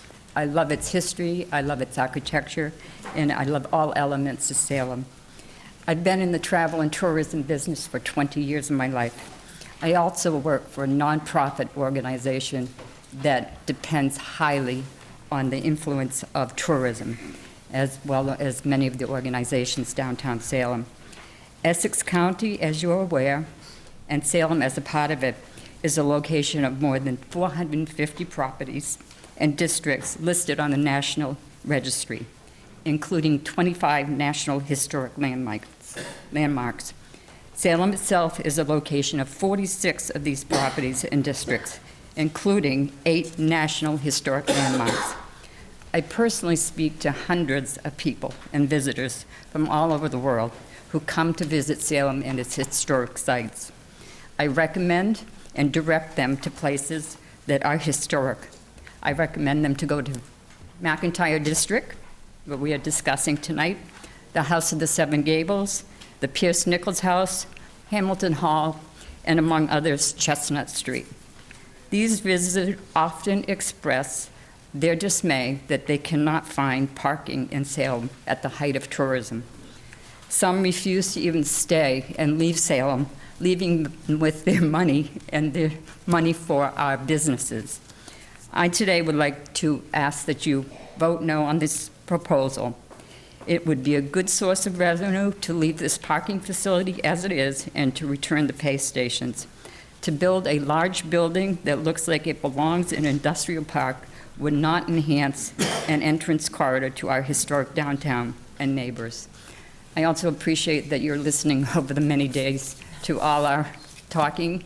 I also appreciate the neighbors of River Street and Federal Street for spending their time to be concerned about the health of myself and yours. I hope that you will consider all the things that we heard tonight and view the same as I have. Thank you to the neighbors at Federal Street and River Street. Thank you.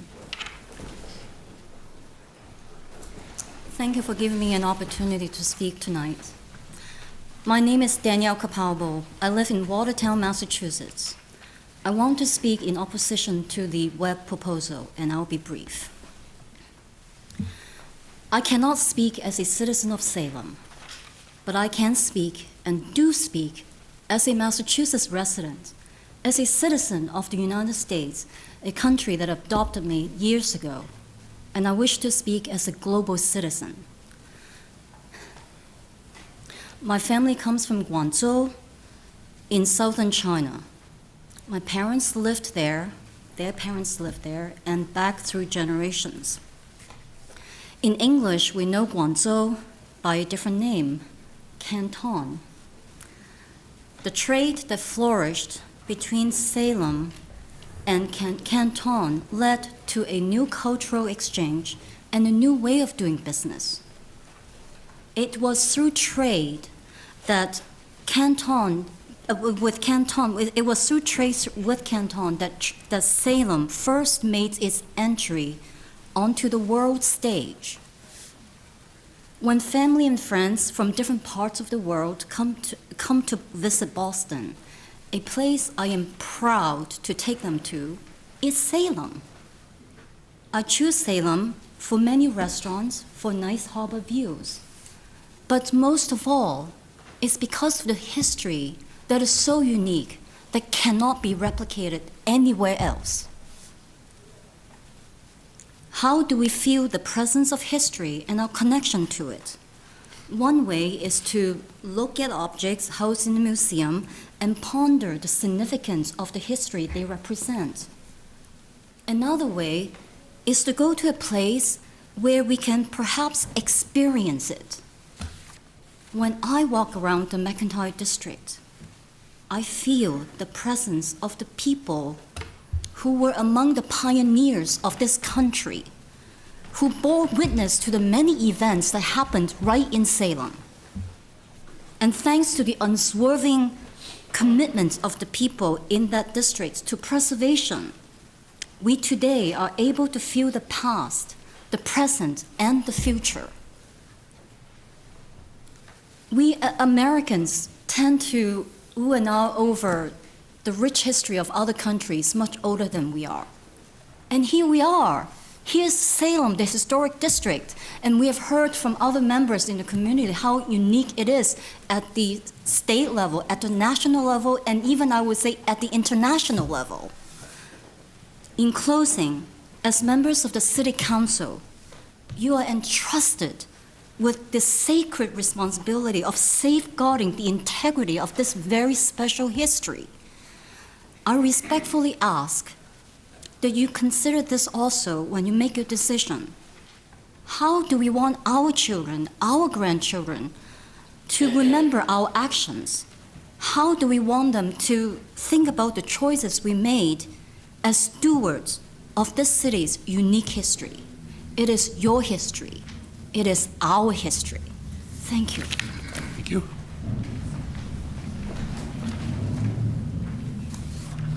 Councilor Dibble? Yes, Mr. President. I Question? move for a short 5-minute recess, and then we immediately get back here till every person is heard. Well, how many more people are waiting to speak at the moment? We only have one or two, I think, right now. Not very many that I know of. About 5? About 5. I'll ask the body, do you guys need to take the break right now, or can we get through the last 5 people or so and finish? Kind of up to the members. I'll let you guys. Council? Let's push on. All right, let's go. Thank you. Thank you. Sorry about the little break there. That's okay. My name is Susan Weldon. I live at 106 Federal Street. I've spoken several times before this illustrious group, but tonight I've been asked to read a letter from a fairly recent resident to Salem. Her name is Lillian Sue. My name is Lillian Sue, and I live at 17 Cambridge Street. I'm currently serving a second term on the Public Art Commission, but I'm making this statement as a private citizen. It had been my intention to read the statement to the council on March 30th, but unfortunately, a work-related commitment prevents me from being present. I agree with the extensive information that has been provided to date opposing the proposed sale of the former Universal Steel site to FW Webb. I'm a newcomer to Salem, having moved here only 2.5 years ago.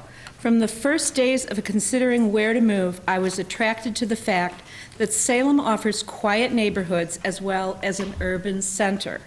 a network of civic spaces, respect for history, and access to the water and public parks.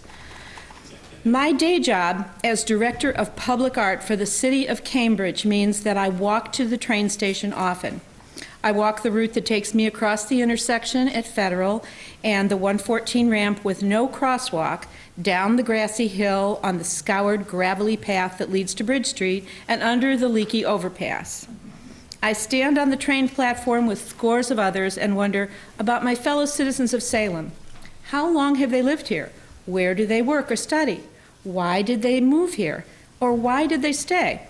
At the end of the day or evening, when I get off the train, I see commuters on foot fanning northward, eastward, southward, as well as westward down Bridge Street towards Boston Street. Bridge Street is our daily walk. I see and read how more and more people are moving here and the ridership between Salem and Boston increases. To name only one sector of growth, I see new independent restaurant and food production businesses adding to what is already an impressive concentration of food enterprises, enlivening the streets with pedestrian activity and exploration. I have friends who regularly come down from Gloucester or up from Swampscott to enjoy the cultural and culinary offerings of Salem. I see this and other happenings as positive indicators of revitalization, but also as a mandate for the city to make decisions that support neighborhoods and augment diverse public spaces that attract people in daily activities. We know people across the country are choosing dense urban life over suburban sprawl. My work for Cambridge for over a decade takes me into many meetings related to development in the eastern half of the city. Cambridge is ahead of the curve on many things, but everybody can see what has been happening in Kendall Square. Developers make deals with the city and continue to build large buildings that leave the pedestrian street life devoid of the attributes that create vibrant urban districts. With few exceptions, it's dark after 5 o'clock. Long blocks of monotonous, large-scale buildings of glass, stone, and concrete do not make for an interesting pedestrian experience.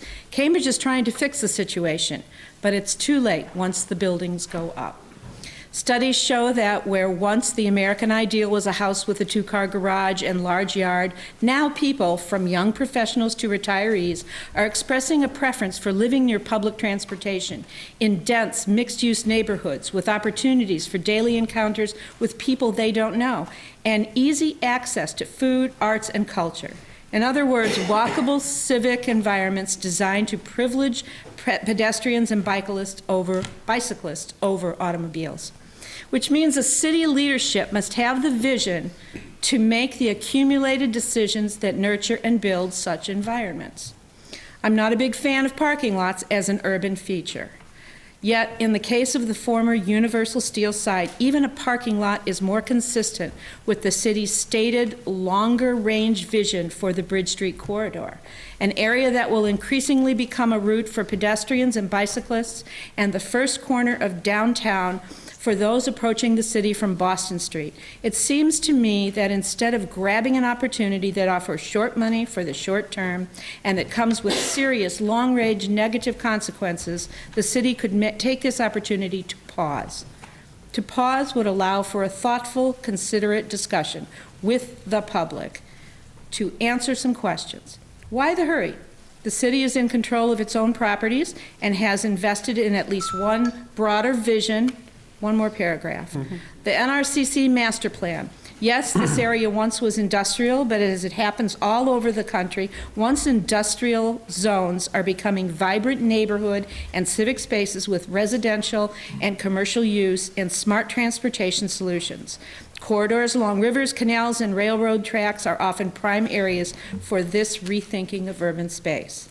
In conclusion, in fact, we are in the midst of a global urban movement, fed by concepts such as livable streets, placemaking, tactical urbanism, and playful cities, inspiring public spaces that strengthen individual and community health, that create an identity where people feel connected to place. I would like to think that this council will demonstrate combined leadership and vision in sync with what we as a national culture now know to be principles of vibrant, healthy urban environments. I would like to think that your government will lead with long-view vision rather than short-term opportunism, and to engage a collaborative community process in the growth of this city. Thank you. Thank you. David, you already spoke. Mr. President, yeah? David Hart, once again, but I want to read a letter from Darrell Liebavisi, who is not able to attend. It covers many of the same issues that have been discussed tonight, so all I want to do is read the first and the last paragraph. Okay. This is Darrell Liebavisi, 122 Federal Street. I oppose declaration of the universal site as surplus and sale of any city properties to Webb or its affiliate, Sun King LLC. Throughout these hearings, dozens of citizens have spoken against the proposal. I cannot recall a single abutter or neighbor who has supported it. You are elected to represent citizens, Salem citizens. I urge you to reject this inadvisable and destructive proposal, and I will submit this tomorrow to the council by email. Yeah, say please submit it by email or writing. Thank you. Anybody else from the?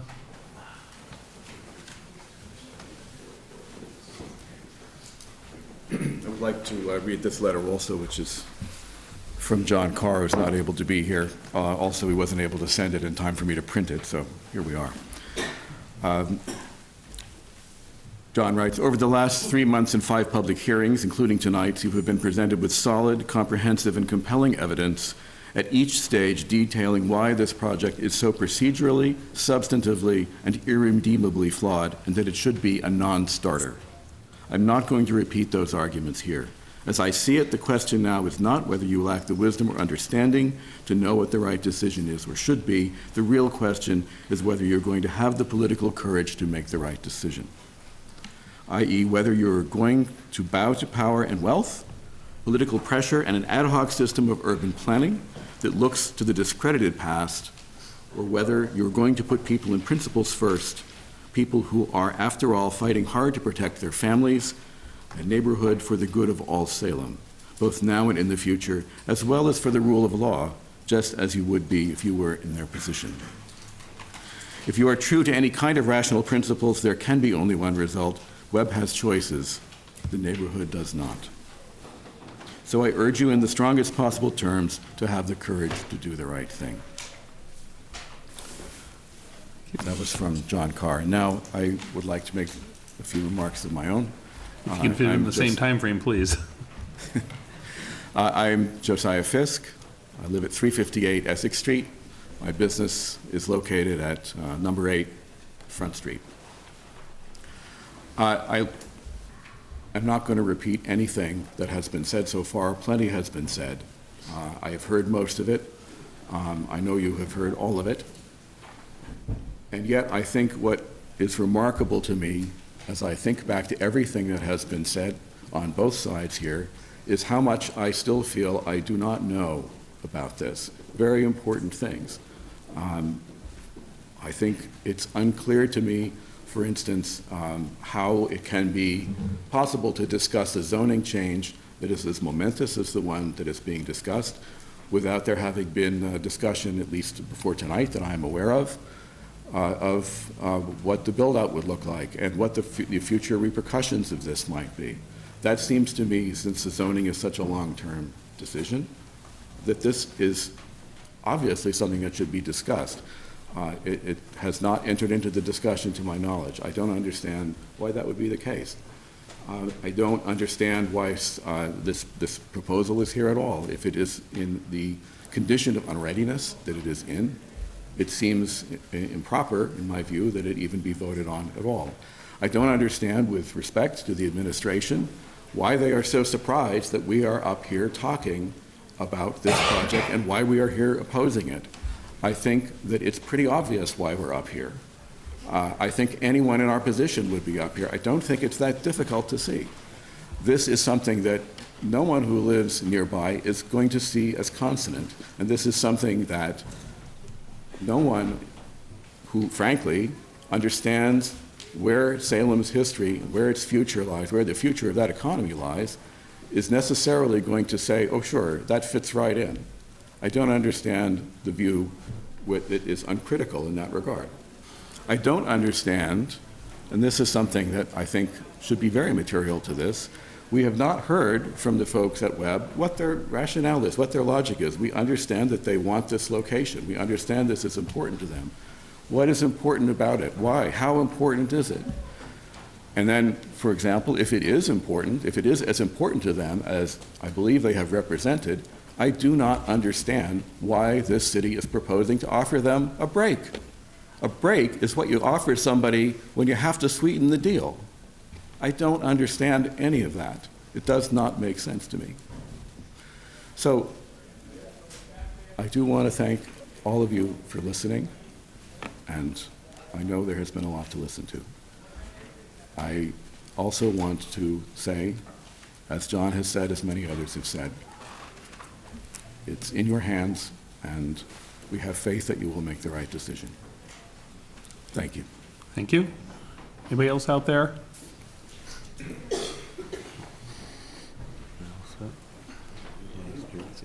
Rob? Yep. Rob?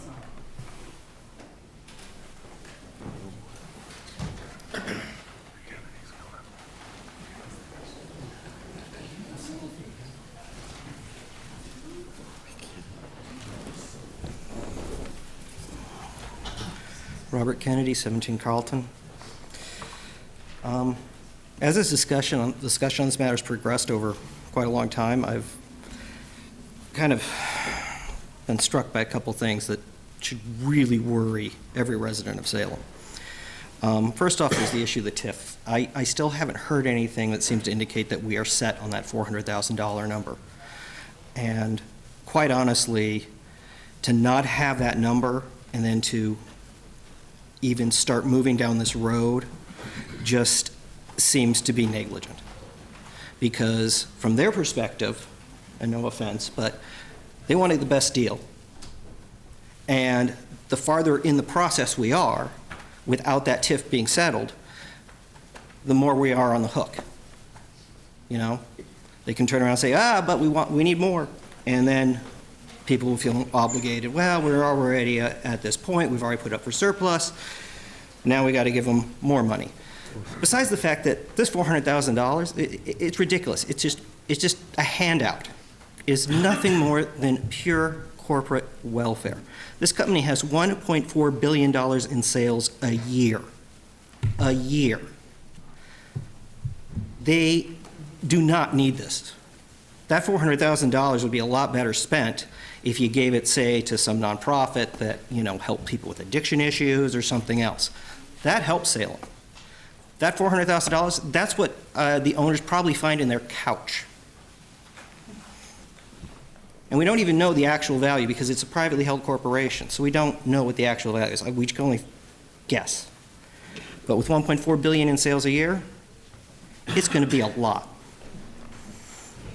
Plus, they're going to sell that building, and I'm sure they're going to get a lot of money for it. Then we have the safety issues. We've heard a lot about the EPA. The EPA came in and talked. The problem is, recent history has shown the EPA has some serious, serious issues. The EPA did not tell the residents of Flint, Michigan, that there was lead in their water for almost nearly a year, and that is a fact. And you can go and you can look at it at the Detroit News, you can look at the congressional hearings. This is a known fact. They even called the employee who blew the whistle on them for not notifying anybody that there was lead in the water. They called him a rogue employee and vilified him. And we're relying on this same agency to protect all these people from airborne contamination. And we've already heard from a professional the hazards of this process. Until the EPA gets their act together, I don't think we should trust them on anything. I mean, these people literally did nothing while thousands, and I am not exaggerating, thousands of children were poisoned.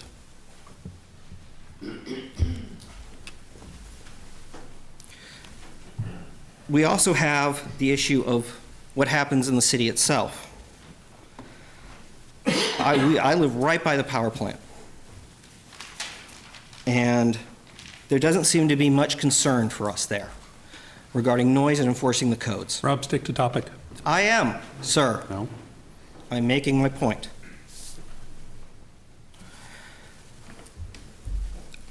The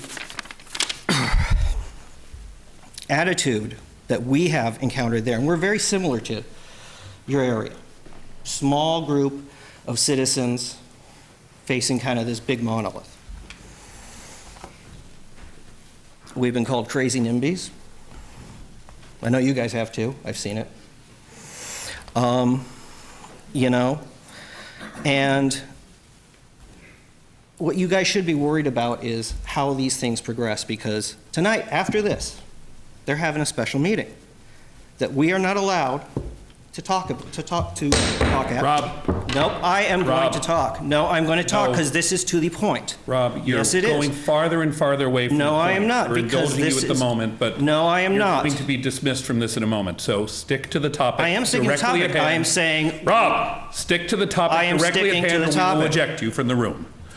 To go- Continue. This is what you're going to deal with. This is what you're going to deal with. This is your government. Okay? This poor woman over here, I watched her cry. I have a vague idea what you're going through. My wife works at Dana-Farber. She works in pediatric neuro-oncology. She probably actually works with the neurosurgeon who treated your son. And I'm so sorry that happened to you.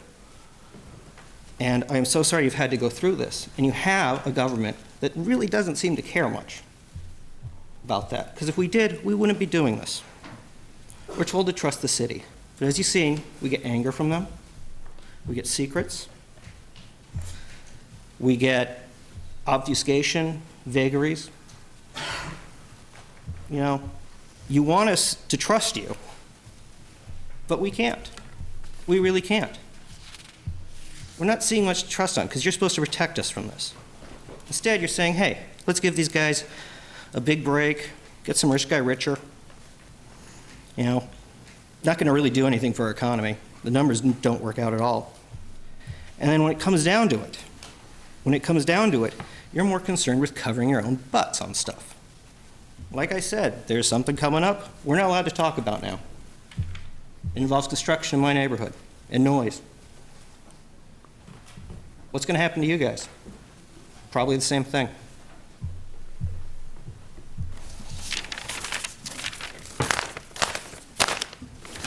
Anybody else?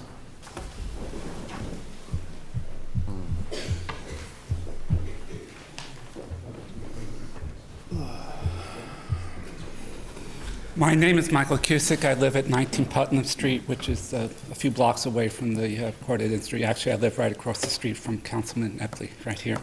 And I'm neither for nor against this proposal because, as some people have already said, there are still too many unanswered questions, and I want those questions answered before I can make up my mind on the issue.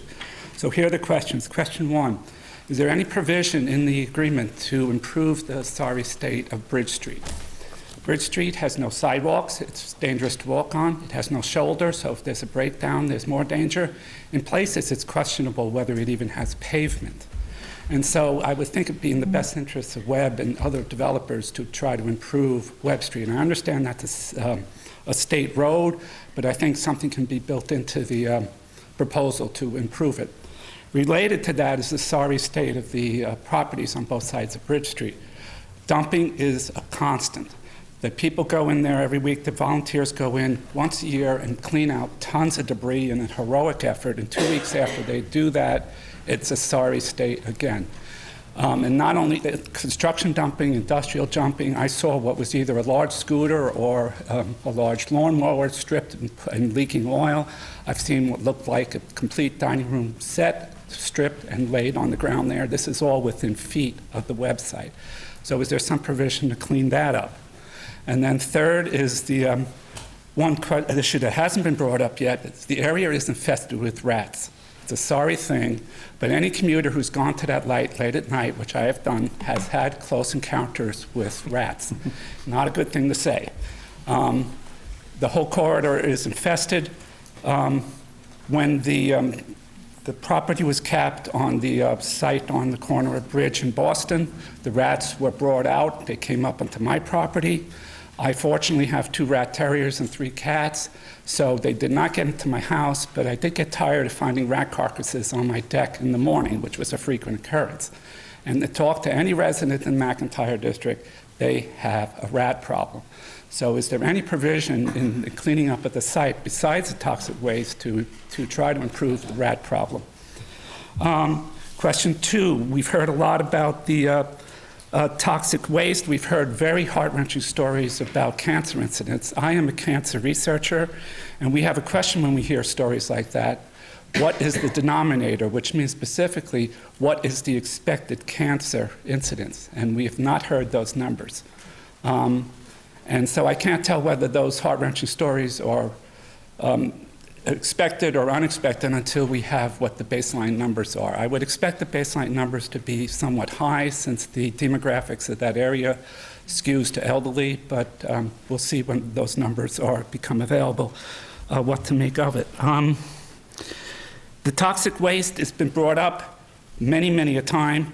I want to make a point, that whole corridor was filled, it wasn't just Universal Steel, that whole corridor was filled with toxic waste producing factories and firms. You look at old pictures of that corridor, you can see toxic belching smokestacks filling Boston Street, filling Bridge Street, filling all the corresponding streets. That's a sad history. It's what we're trying to affect. But the upshot of all that is there's not a single house in the McIntyre District that does not have toxic soil. You dig a rose in any place in the McIntyre District, you are dealing with toxic waste. That's a sorry thing, but that's the truth. So that's my second question. The third question, and I'm very fearful to bring this up again, is parking. There's an old joke. What is the number 1 question of a city council? Parking. What is the number 2 question of a city council? Parking. What is the number 3 question that city councils have to deal with? Parking. So I'm sorry you guys have to hear this again. That's a sad truth. It's been brought up that parking may be the best use for that site, even though it's conceded that that site is never more than 50% capacity, even though it's free. And it's never a capacity. But it goes further than that. The MBTA garage across the street is never more than 60, 70% capacity outside of a few weeks in the fall when it reaches 100%. And the T is worried about that. They spent hundreds of millions of dollars to build a new parking lot, and it's not being filled up. The city lot next to it is even worse. It's only at about 10% capacity, and that's even with the construction workers across the street using it. It gets worse than that. The 2 downtown city garages are never more than half, probably even less capacity. I would like to see those numbers so we can make up a deal. I know this has been an issue with the city council many times before, and so we'll see what they can do about it. You know, neither of the lots are filled outside of a few weeks in the fall. Even the hideous lot on Church Street, which you worry about your car getting scabies if you park it there too long, even that hideous lot is never at capacity, wait for it, outside of a few weeks in the fall. So until we get better answers on the parking capacity, I don't know what to make of all those arguments. My last question is, there was only 1 bid on the site, and that seems somewhat unexpected because we've heard several times tonight of how wonderful Salem is and how many resources it has, and et cetera, and I agree with all those statements. And if all that is true, which I think is true, then why is there only 1 bid on that site? It's convenient to downtown, it's across the street from public transit, it's convenient to public highways. Why is there only 1 bid? And I bring up a comparison of in South Boston, the old power plant site has now been closed and it's being redeveloped. It has many similarities to this situation. It's a contaminated site. It needs to be cleaned up. It's right next to a historic residential neighborhood, and it's very convenient to downtown. And so it's very analogous, but that has had dozens of developers tripping over each other to develop that site. And in Salem, we have the same resources and we only have one. And the last thing is a comment. The North River Canal has been brought up several times this evening. And that's a wonderful plan and has lofty words, and we've heard those words, and I was in the room when those were written, but I want to remind everybody that plan was written 12, 13 years ago. There has been just one site that's been developed in all that. And the fact that you've had such a failure of the plan must tell you that the plan is not worth the toner it was to print it. So we must do something, either reject that plan and come up with a new one, or try to figure out why the plan is not working. I don't have the answers to why that plan is not working. All I want to do is point out it has been an abysmal failure, and we need to find out why it's not working. Thank you. Thank you. Any other members of the public who have not spoken yet? Seeing none. Councilor Famico? I move the public hearing be closed. Councilor Famico moves that the public hearing be closed. All those in favor? All those opposed? So moved. Are we speaking now? Pardon? Council is speaking now? We have to move this one back to the city council, and then Right, so we can. we have to speak, open and close the public hearing on the second one. Councilor Famico? Further move Can you this guys hold on matter. for 1 second? Just, I would. we have to do this quietly enough to get it on tape. So Are we allowed to speak now or after we move let's it do it along? after, and when we go into the. I further move this be referred to the full city Gotta council. Speak on this now, right? We don't do that. Just give normal recess. Councilor Gerard? Once it's. President, I was we just can wondering if speak. there's an opportunity, because there were some things that were brought up that I wanted to ask the mayor about, ask the city planner about. Not really within this. We're going to be putting this in committee next week, and that's when we'll Right. We can speak. do those normally out of this, Oh, so I because they've already had their turn in the public hearing. So, Councilor Epley? Mr. President, I'd either like to have order or a 1 minute recess to allow whoever is wanting to leave. We still have stuff to do. So if people could stay, that would be great, but I can't hear what's going on. Let's take a motion for a short recess to allow people to. The public's had a right to speak. The councils haven't had a right to speak yet, and I'd like to speak on But this that's not issue. what the public, that's not really what the public. I think I'm part of the public, right? No, We, not in this context, Councilor. I think councilors have a right to speak on this issue, right? Okay, I mean. It's a committee meeting, right? That's what committee meetings are for. Yeah, that's not normally what we do in the public hearing, Councilor. Yeah, I At the think end we of do. it. Oh, really? If I mean, Mr. President, if he wants to speak, let him speak. we got our Just go to opinions. I recess. mean, There's a lot going on here, and, it's, I don't want to be redundant as far as what's been spoken. I agree with most of what's been spoken tonight. Very passionate, very from the neighborhood, but so many times we're told, and sometimes condescendingly, that we should act more like a business. Well, if we are to, we have to understand leverage and control and things like deeds. And that's what I want to talk about as far as the sale of this property. If we should decide to sell this capped hazardous waste site, we give up total control of it. We give up who digs in it, when they dig in it, how deep they dig in it, those kind of things. Right now, as owners, we have the ultimate leverage and the ultimate control. We can decide that nobody digs on this property. Nobody creates any more hazardous waste, nobody creates any more dust, and we still own it, we still control it. We still have a parking lot that brings us in, I don't know, by the 18,000 plus 12, about $30,000 to $50,000 a year potentially, which is very well unmarketed. Probably the least marketed asset the city has is this parking lot.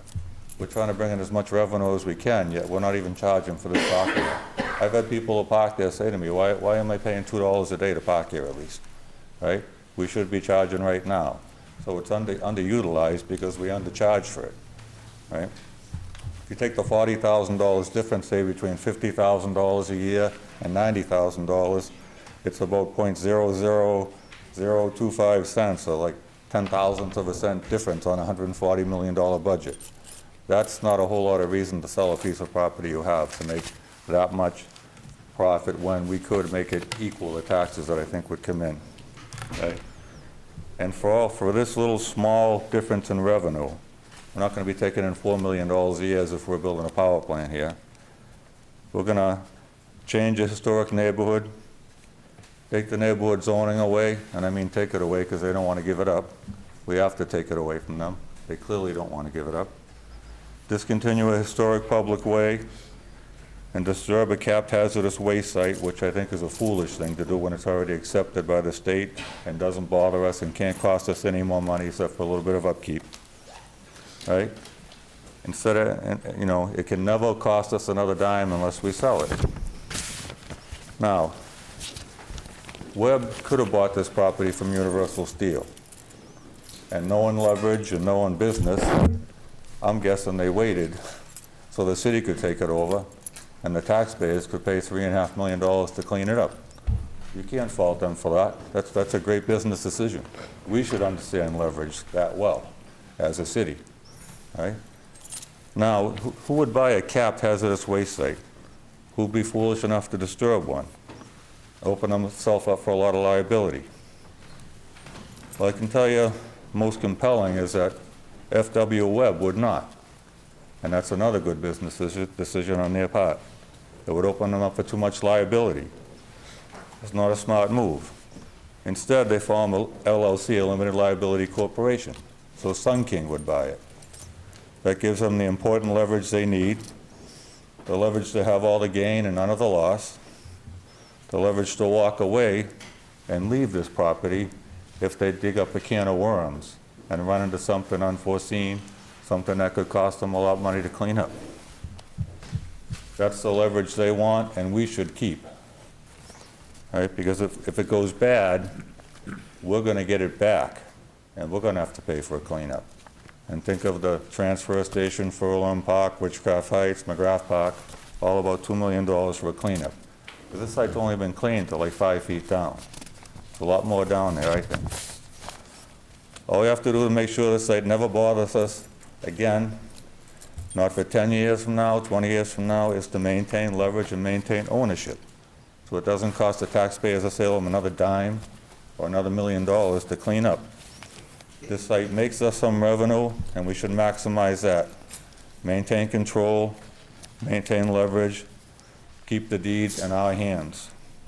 Ironically, if we sell this property to Webb, they build there, and they redo the Webb building, the first thing we're going to have to do when they redo that building is give them a variance from parking for the Webb building because we built on the parking lot. And that's kind of ironic. It's been said that if we don't sell the Webb, that other businesses won't come into town. Well, we have a neighborhood full of homeowners who bought their houses, many of them run down, improved upon them with R2 zoning, and made their neighborhood a historic attraction that helps make the city money. If we treat them as we're appearing to be treating them, and people who want to move to Salem to live see the way we treat this neighborhood, well, maybe it might be that people might not want to move here to live and raise a family, instead of the other way around, the businesses might want to move here. So I ask my colleagues on the City Council to ensure that the taxpayers of Salem don't have to pay for a future cleanup of this Universal Steel site, right, by maintaining ownership of this property. I further ask my city councilors to think of the golden rule, to treat these people as you would have yourself treated, to treat this neighborhood and all the neighborhoods as you would treat the neighborhood that you live in, yet you would want that neighborhood to be treated. To consider their property values and their quality of life as if it were your own. Please be the counselor and city councilor for this neighborhood that you would want for your family if you weren't a city councilor. The best thing for this neighborhood, for our future, for our tax base, and really for the soul of our city is to not sell this property. And I feel very strongly about that. Thank you. All right, thank you. Do we want to make a motion for that recess now? If it's the will of the body, if everyone wants to stay to just kind of get this finished, that would be great, so we can kind of move on. So I'm not going to ask for a recess. Until after we... Yeah. All right. So We have the motion that the hearing be closed, still on the floor. All those in favor? Pardon? Second. Second. All those in favor? All those opposed? So moved. Councilor Famico? I further move this be referred to the full city council. Councilor Famico moves this be referred to the full city council. Seconded by? Second. Seconded by Councilor McCarthy. All those in favor? All those opposed? So moved. We now return to page 1. Public hearing of the City Council to convey a portion of 297 Bridge Street, 1,260 square feet, known as Parcel B, to Sun King LLC for the sum of $10,001 with a permanent pedestrian and vehicular access on the entire parcel for the benefit of 30 to 32 Beckford Street. Seeing no members of the public, Councilor Famico? This is the public hearing that we have to open and close. So nobody in the public wants to speak on this matter? Everybody did the first one. All right, briefly, Mayor. Thank you. I'll be brief. I know the hour is late, and we've all been here for 3.5 hours, so I'll keep it as brief as I can. But there's been a number of comments made that I think I just want to put some context to for the benefit of the body and for the benefit of the folks who are here who may not be at the upcoming meetings. And I want to thank everyone who's here. I know many of you have been at all of these meetings. I know many of you give time and attention and resources to so many neighborhood association meetings as well as community organizations, and I really value that. I think there's just a couple of points that need to be clarified, and I think it's really important that we do that now with folks in the room, so I hate to belabor the time. I know the hour is late. But I think there's some clarifications that are important. One is the notion that if you're for this project, and I certainly am, that you do not support quality of life of residents, that you are supporting power and wealth, that you support failed planning, and that you are bending over backwards to somehow help a private sector developer. And I think I want to make sure people are clear on what the process is for this.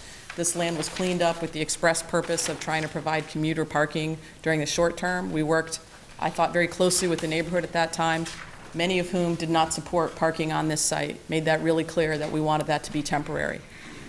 The process after that was to put out an RFP. We talked about that at the beginning. We shared that with the neighborhood. We thought that was a process that would allow for openness and transparency. As a tax title property, we could have simply sold this and auctioned it off at the highest bidder. We've done that with other tax title property. In fact, that was done at Flintan.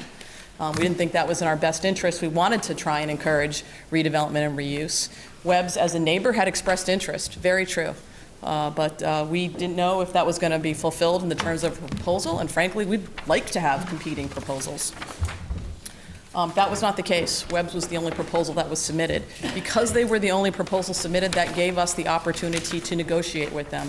So whatever was put in their proposal in terms of their requirements is not anything that the city necessarily has to agree to.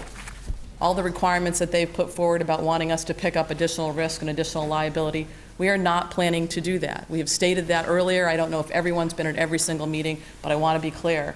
Just because they propose something doesn't mean we have to accept it like that. We have the opportunity to alter the requirements of the sale, and we've proposed that to you. The notion of the TIF, there seems to be a lot of confusion around that. TIF is tax increment financing tool. We've used it, at least a dozen times when businesses are reinvesting in your community, creating new growth, new taxes. You have an opportunity to give them a crew cut, essentially not take the full value of the property's growth, their commercial value in this case, and provide that relief to the developer or to the private sector because primarily they're creating jobs and reinvesting in commercial and economic development. We are using that tool, proposing that tool here because the cost of the soil management at this site is higher. I have come forward with that, although the TIF is not before you currently, so you were clear that that was something that we talked about. The maximum amount of that TIF will be $400,000. It's not going to be higher than that. The reason we don't have an exact number, it could be $300,000, is because until the final footprint of the building is put in place and the final construction practices are put in place, we won't know that exact number. I can assure you it will not exceed $400,000 because I'll be the one that has to submit it to you. You'll be the group that has to approve it. That's not currently part of any of the proposals that you have before you, but I wanted to be upfront and clear that that was part of a discussion that we were having and a detail that could not be nailed down. It is nailed down now. It will not exceed $400,000. That is not a tax welfare check that goes to somebody. That means we're not billing them at their maximum amount for a period of years. And we've talked about 10 years and $40,000. I think the part of this that's the most troubling to me is the public health concerns, which we have really worked hard to try and provide information and expertise, and certainly was of concern ourselves. I would never put any interest ahead of public health of a neighborhood, ever. And I wouldn't expect anybody in this council to do that either. When I hear about people in the neighborhood having cancer, there's probably not anybody in this room whose family has not been touched by cancer. It's an awful illness. We can all relate to that, some more than others, and it pains me to hear that. But I also know scientifically that Massachusetts has a higher incidence rate of cancer. I don't know if it's because of the Northeast industrialization that we live with, that we're still paying for the sins of, but we know that's the case. And I also know that it hasn't been tied to any particular site or issue because of the awful disease that cancer is. Age, weight, family history, type of cancer, lifestyle. There's so many variables that impact that. I do know that I did not hear from one person about this site prior to this administration taking on cleaning it up. Not one person in the neighborhood ever called to say, the fence is down, it's a mess, there's a problem, and that's not to say that people weren't concerned about it. I'm just sharing with you, it wasn't a big neighborhood issue. People lived with that broken down, disgusting, leftover site. When we found out, started thinking about, what we could do on that site for commuter parking, immediately the brownfield aspects came into play. They've owed us tax title for years. It was our #1 tax title property after Flintan. When we found out the cost, it was like, how in the heck are we ever going to put these resources together? We didn't want to take that site knowing the extensive costs that were involved. It took a great deal of effort, complexities, work, a real task force approach to bring in the state and the EPA to put together these resources to help clean that site up. We had meetings with the public at that time. We went through with the process. The EPA has a whole public information process that they go through. What drove us most of all is when we found out how rough that site really was, and that it was abutting a neighborhood. So we had homes and values of homes living next to a pretty hazardous site. That's why we cleaned it up. The idea of this no build really is troublesome to me. I can understand why people might want to pursue that. Just leave it alone, don't bother it. It's a nuisance when you're having construction next to you, and it's a nuisance when you think about this brownfield, and I understand why people are concerned about it. But no build, if we had a no build policy for every brownfield in this city, we wouldn't be seeing a new power plant going up. We wouldn't have Salem Swade be redeveloped. We wouldn't have Flintan filing next month with the planning board for a mixed use. And I could go on to name several other sites, including 2 of our elementary schools. The fact of the matter is we do have all these vestiges of leather factories and industrial sites, and leaving them just like that and in place isn't always an option. And I don't think it's the best option here. And that doesn't mean that I don't care about the quality of life of the neighborhood or that I'm some failed city planning experiment. I think there can be honest disagreements about the corridor of Bridge Street, what that history is, whether it's historic or not. I don't think that means I've got some extra special relationship with Webb's where I'm trying to get Webb's in there. It's an existing business that's been here.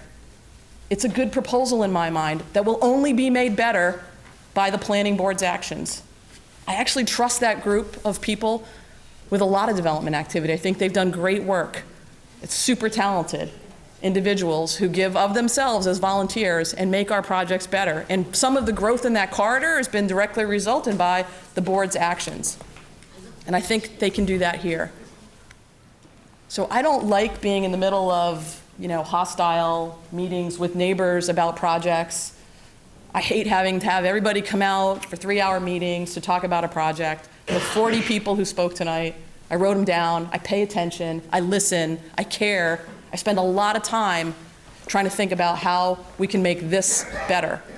And I think we can. One of the things that we talked about earlier that I didn't mention that I've talked to councilors about is reinvesting the resources in the corridor.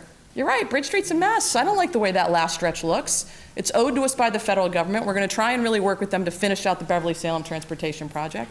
We've worked on every single corridor in the city. Boston Street's next. Canal Street's going to be starting construction. So I'm really hopeful. I'm sorry that it's hostile, but that doesn't mean the disagreements on this are honest in nature. That corridor, in my mind, is commercial. It may be zoned R2, but the vast majority of property on there is commercial. We already have Webb's Plumbing. We already have a warehouse. We have all those things that folks are concerned about in the neighborhood. I think there's a way to make it better, and I know people disagree with me here, and I understand that. But my motives are pure. I care about the community, I care about the neighborhood, and I think there's an honest disagreement here, not one driven by any other motivation. And I'm hopeful we can deliberate as a body as we do. This is the process. We put out an RFP, they give us a proposal, I'm providing it to the council. There's no hidden agendas here. It's a pretty open process, as a matter of fact. And I'm sorry it takes up a lot of time, and there are issues that we're going to try and wrestle with. I think Webb's has been a good partner in the city, and a tremendous benefit is that they want to continue to do that. And that's why I think going forward, we're going to end up in a place, assuming this vote goes forward, I hope it does, that provides something that's beneficial to the community overall, including the neighbors. There's a lot of clarifications. Salem Swade did pay us, what a TIF is. I mean, I'm keeping track of a number of things that need clarification or correction, and I'll be certainly providing that to the council during the deliberations. I welcome your questions. I welcome the opportunity to provide you with additional information. This is open, it is a process, it is deliberative, and I hope it's one that people can recognize is coming from a place of trying to make things better, not trying to make them worse. Thank you. Yeah, just quickly, I have a lot of respect for past planning boards that zoned that R2. Now, part of zoning is what you want somewhere, but another part of zoning is what you don't want. Now, that land was zoned commercial when they zoned it R2. The logical thing would have been to keep it zoned as it was being used. For some reason, they did a lot of work and they made that R2, which is compatible with the surrounding neighborhood, which would allow, something not as big there, which would allow a difference of a future. They also created the Swampscott Industrial Park to move things like they did with Salem Swade, thermal circuits and places up that way there, away from the neighborhoods. So I think they really had a good vision of what they wanted 20 years down the road, 40 years down the road when they did that. Now also, the other brownfields you mentioned aren't owned by the city and don't have any potential to make the city any revenue. This isn't a site that is making us nothing and needs a lot of work right now. For little or no work, it has the potential to bring us in the same tax dollars as what it's bringing in now. It's the most underutilized probably thing we have in the city as far as bringing in revenue. If we had a kiosk, we could see some revenue. If the band can make $18,000 in 3 weekends, we should be able to match that for the rest of the year anyways. And so those kind of things are what I'm looking at here, right? And it's, I appreciate that, Councilor, but all I have to go on is what that land was zoned as, which was R2, although it never had a residential use. The land next to it, the building next to it that Webb's was in, was rezoned to NRCC. If this lot was NRCC, the height's 40 feet. So there's not really anything that's particularly perfect. It will never be residential because of the cleanup that's required. It might and we never could go be, on but and the on about zoning the parking. guarantees that it's not commercial right now. The zoning guarantees that it's not a warehouse right now. And people buy their property with the zoning in place, invest in it, spend thousands of dollars redoing that neighborhood with the zoning in place. Now, whoever owns the land, in this case it's us, owns the land. But the neighborhood owns the zoning. That's what they invested in, that's the deal they bought into, and I think they should have a lot of say in rezoning what abuts up to their property. I So, appreciate that, Counselor, and that's why we have an open process with a public hearing. We have rezoned other parcels. I think you're aware of them, Yeah. I'm aware of them. That Right. has happened. We do look at zoning. And I don't want to belabor the points right now because I know it's late, and I appreciate the opportunity for some clarifications. I know we'll have a deliberative process over the course of the next couple of weeks. And I do appreciate everybody coming out, and I'm sorry we're not in agreement on this. I don't like being at cross purposes with the neighborhood, and I really do value the input that you've provided this evening and all the nights you've been here. Thank you. Sure. We seem to have We've opened the- we've opened the can of worms, so. Yes, indeed. Justin Medina, 10 River Street, and I'm sorry that we're speaking to you again. I understand that the mayor says her motives are pure, and I have no doubt about that. But frankly, we don't care about the motives. What we care about are outcomes. And the outcome that we see from this proposed development is something that we oppose. The mayor has talked about hostility. You know, there's no hostility here. What there is disagreement. We see this issue differently, and we've come here to express our disagreement. There's no personal animus, neither to the mayor nor to Webb. We've said again and again how much we appreciate Webb is a good neighbor in this neighborhood. What we don't agree with is this proposed development. The mayor spoke about corrections that need to be made. The RFP specifically said as is. The TIF, whatever you want to say about it, does not reflect a response to the bid which is as is. I think that's clear. You're not buying the land as is. You are saying, I am willing to pay this price for the land. However, what I want in exchange for that is a TIF, which will reduce my taxes. There's no way to look at that except that you are getting something in return for that land.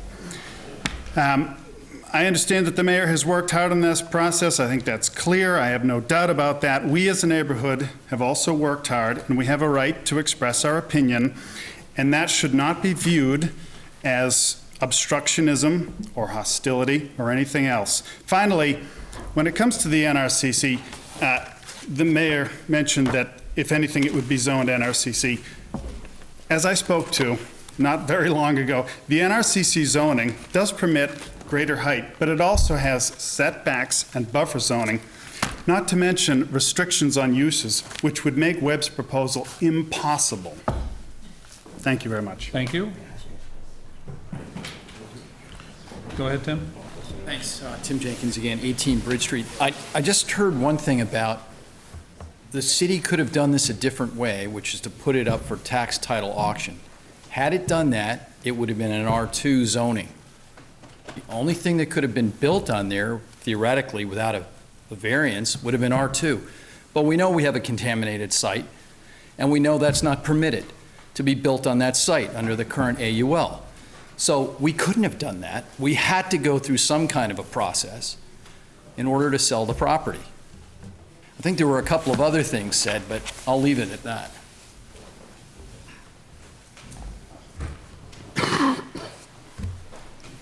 Okay. Go ahead. No, there's one more. I just want to say one thing, which was out of courtesy to the city council, we had previously said that we would not speak at this public hearing. And I think out of continued courtesy to the council, most of us will not continue to speak unless there's somebody who feels compelled to speak. But I thought that was kind of an unfair thing for the mayor to speak after we all spoke. And we had said we would not speak again, and we will not speak again. But that is out of courtesy to this body. Thank you. Thank you.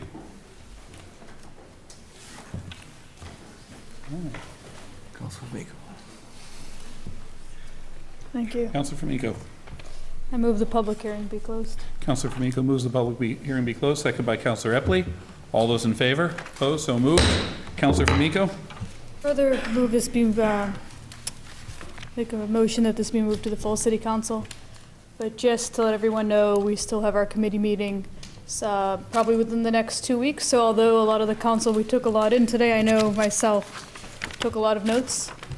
So at that time, we'll have some more questions and some back and forth conversation as well. And feel free to send us any emails or give us phone calls.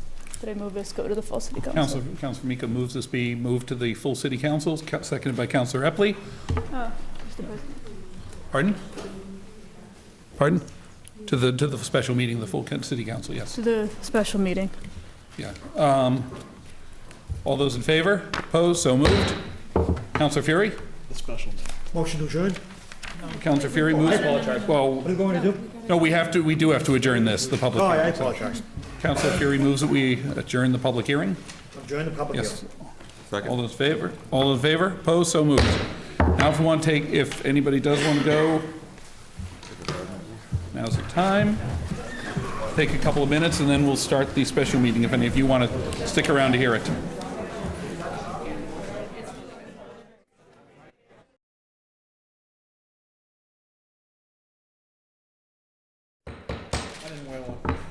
A special meeting of the City Council held in City Council chambers on Wednesday, March 30th, 2016 at 6:30 p.m. for the purpose of taking action on the following items. 1, to convey a portion of 297 Bridge Street, 1,260 square feet known as Parcel B to Sun King LLC for the sum of $10,001 with a permanent pedestrian and vehicular access on the entire parcel for the benefit of 3032 Beckford Street. 2, on land disposition agreement and convey a portion of 297 Bridge Street, 52,491 square feet, former Universal Steel site, and 311 Bridge Street, 2,015 square feet, to Sun King LLC, affiliate of FW Web Company, for the sum of $990,000. 3, resolution submitted by the mayor approving the statement of interest to the Massachusetts School Building Authority. And 4, request from Iberdrola to extend their normal work hours 0700 to 1800 starting March 28th, 2016 to 2200 hours, and to also request the use of up to 2 Sundays per month. All councilors are present. Council President Turiel presiding. Communications from the mayor. Order to convey a portion of 297 Bridge Street, former Universal Steel site of approximately 1,260 square feet known as Parcel B to Sun King LLC with a permanent pedestrian vehicular access on the entire parcel for the benefit of 3032 Beckford Street for the sum of $10,001. Councilor Epley. Thank you, Mr. President. I move that this be referred to the Committee on Administration and Finance, co-posted with the Committee of the Whole, to be held on Tuesday, April the 5th at 6 p.m. Councilor Epley moves that this be referred to the Committee on Administration and Finance, co-posted with the Committee of the Whole, for a meeting on Tuesday, April 15th, Tuesday, April 5th. At 6 Sorry, you'll have to p.m. post that, just post that separately, but. Just to double check on it, is it? Yep. I just want to make sure it's on the right committee. Yeah. It's not a legal matter? Yep. No, it's not. No, it's a sale, disposition. All right, so everybody's in agreement? Under discussion? Under discussion. Mr. President, I specifically wanted to pick April 5th at 6 p.m. Because it coincided with all of the A&F committee members, and I'm hoping that that coincides with all of the Committee of the Whole members in making sure that we get this heard. And in addition, Mr. President, that will also be the same date that we'll hold the next matter, which we'll be talking about, as well as the surplus issue, which has already been referred to the Committee on Administration and Finance, co-posted. Otherwise, no further discussion. Okay. On referring to the Committee on Administration and Finance, co-posted with the Committee of the Whole, all those in favor? Opposed? So moved. Further communication from the mayor.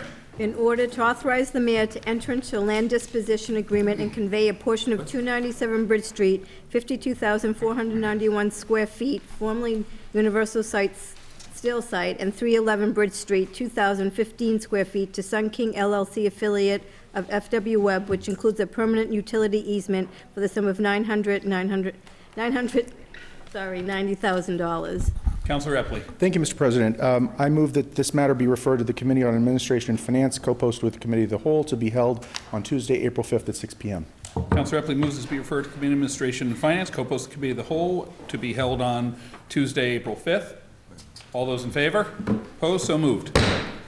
Further communications from the mayor.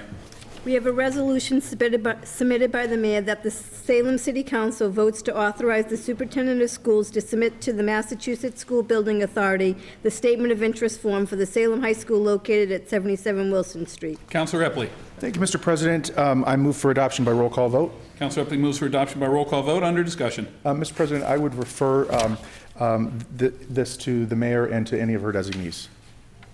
All right, Councilor Epley would, seeing no objection, Madam Mayor, if you want to very briefly remind us what this is. Statement of interest is something that we do every year. Paul LaRue is here from the school department that enables us to get in line with MSBA and ranks our top priority projects. It requires both a school committee vote and a city council vote. The school committee already voted, and we need the council to get this in, and it is time sensitive, so we appreciate putting it on the agenda so we can get in the queue for MSBA funding.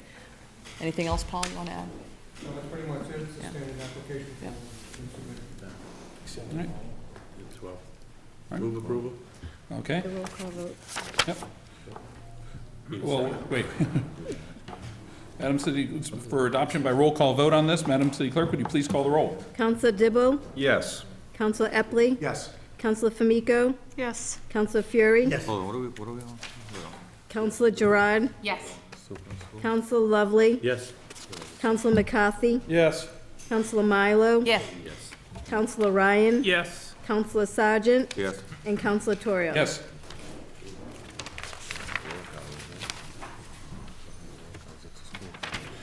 On the matter to, on the excuse me, on the question of authorizing the superintendent of schools to submit to Mass School Building Authority the statement of interest form for Salem High School located at 77 Wilson Street, Salem, Massachusetts. 11 councilors present, 11 voting, all in the affirmative, none in the negative. The matter carries. Councilor Epley. Thank you, Mr. President. I move for immediate reconsideration in the hopes that it does not prevail. Councilor Epley moves for immediate reconsideration in the hopes it does not prevail. All those in favor? Opposed? Opposed. So moved. Reconsideration does not prevail. Petitions. We have a request from Iberdrola to extend their normal work hours starting March 28, 2016 to 2,200 hours, and to also request the use of up to 2 Sundays per month until the end of the year. Councilor McCarthy. Thank you, Mr. President. I move that this be granted. Councilor McCarthy moves that this be granted. Under discussion. Under discussion, I move that it be granted, but there's a couple changes I want to make to it. And I want to thank Mr. LaRue and the gentleman from Iberdrola over here who've been here for the last 3+ hours to wait to have this heard. 4. Has it been 4? Sorry, I lost count. It's been 4. Iberdrola's been trying to do, contrary to what was said prior during the other meeting, Iberdrola's been trying to do the right thing for a lot of reasons down in my neighborhood at the power plant. Unfortunately, one of the requests that they're making is for Sundays. And when they came in front of this body 4 months ago, or 5 months ago, and asked for Sundays, they adhered to what they said they were going to do. They tried to keep it quiet. There weren't a lot of complaints. Unfortunately, some of the neighbors didn't know there was a mechanism to complain. They just thought it was Sundays, and they didn't know it was by special permission. At this point, I would consider not granting the Sundays until such time they can come back when they have the shell of the building in. Right now, I think with Sundays, where we're running into spring and summer, the neighborhood needs a day of rest. Mm-hmm. I mean, by right, they're allowed to work on Saturdays, Sundays. Sundays in the wintertime, they operated, I think, 7 out of the last 15 Sundays, I think, or 16 Sundays. And they were doing what was deemed quiet. I know Bob Ballard, the head of Iberdrola, was there for 2 of them. I went down on occasion and would sit at Blaney Street with my coffee and listen, and what they were doing was seemingly quiet. But at this time, I can't support Sundays. I would urge my council colleagues not to support Sundays. However, the second part of it is for extended hours, and I just want to share an email I received from Mr. Iberdrola, basically saying part of the correction is start of the work for the extended hours will be Monday, April 11th, not March 28th. Work will be performed by 15 to 20 staff working from a 1,400 hours to 2,200 hours. That's military, from 2 to 10 hours. And the work will be performed in 2 phases. 1,400 to 1,700 will be normal work noise, and from 17 to 22 will be quiet work. The 1,700 compiles with the EFSB ruling. And for those of you who weren't on the council, the EFSB is the Energy Facility Sightings Board. And when they got approval for everything they're doing down there, part of their agreement was that they would not exceed a certain noise level after a certain hour. So for the extended hours, if there is concerns or there are complaints of what they're doing on site after hours, they can, the complaints can be heard. I will bring it back to the city council and we'll bring them back in to see if we can address some of those issues. If they can't be addressed, then we can rescind their ability to work after 5 o'clock. But for right now, I don't have a problem with it. They've been working Saturdays ever since I think they finished pile driving. Which, to be honest with you, that was some of the biggest concerns of the neighbors, is the pile driving. It was a constant barrage of, that went on all day, every day, Monday through Friday. Sometimes on Saturdays, we tried to limit that. But they've tried to be good neighbors. I mean, while it is a construction site, I give them that. We try to work with them as much as possible to try to remediate any concerns that do come up along the way, and they have been pretty receptive to those. But with all due respect, at this time, I believe Sundays are off the table, in my opinion, until the shell of the building gets shelled. And once they're inside and you have all the other trades working, doing inside work inside the building, it'll be enclosed, concealed, you won't see them, you won't hear them. I think that's fair. But for right now, I just want to not allow the Sundays and allow the extended hours as proposed. So procedurally, I believe if we denied Sundays at this point, then they wouldn't be able to bring that petition back before us. So what we should do is either table Sundays, the portion of Sunday, or amend the petition. I'll amend the petition and leave Sundays in committee. Yeah, so can somebody make a motion on that, or? I can. Yes, please. I'll recommend that the matter of a Sunday hours be referred to the Committee on License Order Legal Affairs, and we'll divide that out from the petition request, and that we also request their extended hours as agreed to in the Energy Facility Siting Board. Okay, so Councilor McCarthy, does anybody have a second on that? The division of the question? Seconded by Councilor Ryan. So we have, just to clarify, we have a division of the question to the extension of normal work hours to allow, as specified by the Energy Facility Siting Board, and to refer the matter of Sunday work to the Committee on Ordinances, Licensed Legal Affairs. Councilor McCarthy. One last thing, because actually, I thought about it earlier today after I read the email. The order doesn't specifically talk about Saturdays. Saturday, by right, by your building permit, is allowed from 8 to 5. As an industrial zone. As an industrial zone. So, but it doesn't by right allow for extended hours. So at this time, I would also make sure that the order reads that extended hours are not allowed on Saturdays, because that would give, I mean, obviously, Saturday night, Sunday day, Sunday night.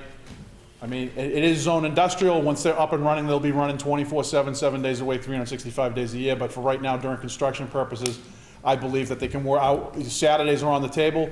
They didn't specifically ask for extended hours on Saturdays, so at this point, I would just want to make sure that it's in the record that we're not granting extended hours on Saturdays as well. Okay, so the order is to allow extended work hours during Monday to Friday, as permitted by the EFSB, to not allow extended work hours at this time on Saturday, and to refer the matter of Sunday extended work to the Committee on Ordinances, Licensed Legal Affairs.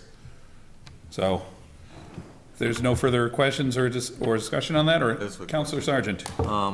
Just how much notification has been given to the neighborhood, especially the direct abutters, people on Derby Street across the street on these things? Has notification been given that we're considering this? Notification, we're considering it right now. We gave them Sundays. Has notification to the neighbors, to the abutters? Have they got anything in the mail that this is being considered? Because there was somebody from the neighborhood here, and they said they didn't know anything about it. Oh, he knew well about it. Huh? He knew about it. Yeah. All right. But I mean, has a notification been sent out? You know, I mean, like we do with the Board of Appeals? The reason why I am inclined to stand here and not speak up for Sundays, because I attended the historic Derby Street meeting, and I also attended the meeting at the Bentley School, of which neighbors came to me and expressed their concern about Sundays, of which we had granted for the winter hours. Now, we're running into the spring and the summer, we're not going to do that. According to the EFSB ruling, which was signed on by the city and Air Bradola, they're allowed to work up until 5 o'clock, right, Monday through Saturday. But what they're asking for is extended hours to do quiet things, move things around the site at such a time. No heavy construction, no noise, which they have been doing on Sundays, as we agreed to, for 7 out of the last 18 months. 7 out of the last 18 weeks. Okay. I'm just saying that the extended hours, the neighbors didn't get a notice that this is being considered. I mean, even if they come in, you know, it's just lousy to get someone to say they didn't know about this. When someone gets passed and somebody says, "Yeah, I didn't know about this," that's tough. We were all made aware of it. The banter that went back and forth on Facebook from the gentleman that was here earlier, I would not engage in that. I know that. Because it was just not proper. Anyone who reached out to me, I told them what was going on, and they didn't have an issue with it. If there was formal notification, if you ask me if there was formal notification, no, other than the fact that I had conversations with the building inspector and every department head that was relevant to it. I just feel like at least the direct abutter should have got something in the mail that the city council was considering this. You know, I don't know where that would come from. I don't know, so somebody would mail them, or we would pass it door to door, or whatever, but they should at least have the courtesy of knowing that we're considering this. I will make sure that they're aware of it. But it will already have voted on it. They'll be aware that it's happening, though they won't be aware. They're allowed to by right, and they are zoned industrial, so. Right, they're allowed to by a certain time, but not till 10 o'clock at night. Correct. So we're giving them something extra. But we also have the mechanism in place that if it isn't working, we can also rescind it. Right. But courtesy tells me that we should let the neighbors know when we're considering something different that's going to be going on. They've gone through a lot with this project. Oh, I'm well aware of it. No, I know you are. Of course you are. I'm just, stating it for fact. I know we're all aware of it. But it's just, when something new is being considered, we should at least let the abutters know. And then that way we don't have to answer that question, why didn't you let me know? That's one of the more difficult questions to answer. We may vote, against what their wishes, but they should at least know about it. If I may, when is the next council meeting scheduled? In, 14th. yeah, just over 2 weeks. 2 weeks from tomorrow.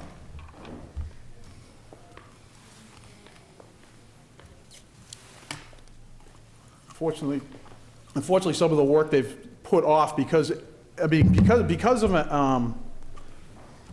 an error from which they sent the notification, it didn't get posted for the last meeting. So we couldn't even have a discussion about this, and then it came up. I have talked to a few neighbors. I haven't talked to all of them. I haven't notified everybody. I will put it out on Facebook. I will do the neighbors that I do have on email, I'll let them know, but in no way is it trying to jeopardize anyone's health and well-being with regards to noise. We did this for Sundays, like I said stated earlier. Right in there were no, because of that time of the year, there were no complaints about noise. Obviously, after the fact, some people who were unaware of it came to me and had some concerns because it wasn't so much the noise, it was the presence, which I understand. But that was where they were doing some different work. They were swinging steel into place. What they're talking about doing now is like and if we can ask the member, if someone wants to waive the rules to allow the gentleman from Iberdrola to speak, they can talk about what kind of work they were doing. I'm assuming where it's after hours at dark, they're going to be doing work on the ground. I would I would waive the rules unless there's an objection to allow them to answer that specifically. The other quick statement I have quick is that we're considering these late night hours at a time when the weather's getting better and people will be having their windows open. So they're more prone to hear it than during the winter hours when people are in with their windows closed. So then, Councilor, let's let them tell us what they're interested in doing. Exactly. Thank you for suggesting that. If you could come up, please. Name and company for the record. And yes, so the works that we are gonna good evening. Name. The name of the Your name. Antonio Martin, sorry. Roberto Garcia. So the work that we are going to perform is we are going to install the rack, part of the rack that we have for the pipe on site. And what we are gonna do, we are gonna divide the works in 2 stages. During this time that we don't want to do noise, we are gonna place the steel on the ground, okay? And then next week, the following week, what we are gonna do the torquing of all the balls with the machinery that we need. So during the so the first week we'll place the steel, we'll put some balls by hand, okay, and then the following week we'll do the torquing, and at the same time, if it's possible, from 2 to 10 we'll continue putting some more steel, and then next week doing the same. So this is what we're trying to do. Any questions? Councilor McCarthy? You talk about the second phase, as Mr. Ballard sent to me, being broken up into 2 phases, noisy work, erection of steel or whatnot, from, they're gonna do a staggered second shift starting at 2 o'clock till 5 o'clock, the noisy stuff, and then after that, the quiet stuff. We describe what the quiet work would be. I'm assuming it's after hours, after when it's getting darker, so I'm assuming it's ground-based work. We're not gonna be having huge floodlights down there illuminating the whole site, are we? Yes. What we are trying to do is to fly the steel during 2 to 5, and then from 5 till 10, we are trying to tight all the steel with the bolts, okay, but not torquing the bolts. And then next day in the morning, it will be a crew just doing the torque. So the next day, they'll be using impact guns to Yes, tighten up. with the impact guns, it will be in the morning. Before 5 p.m. Before 5? Before 5 p.m. Okay, I have a thing, okay, that's good. Okay. Any further questions? Thank you, gentlemen.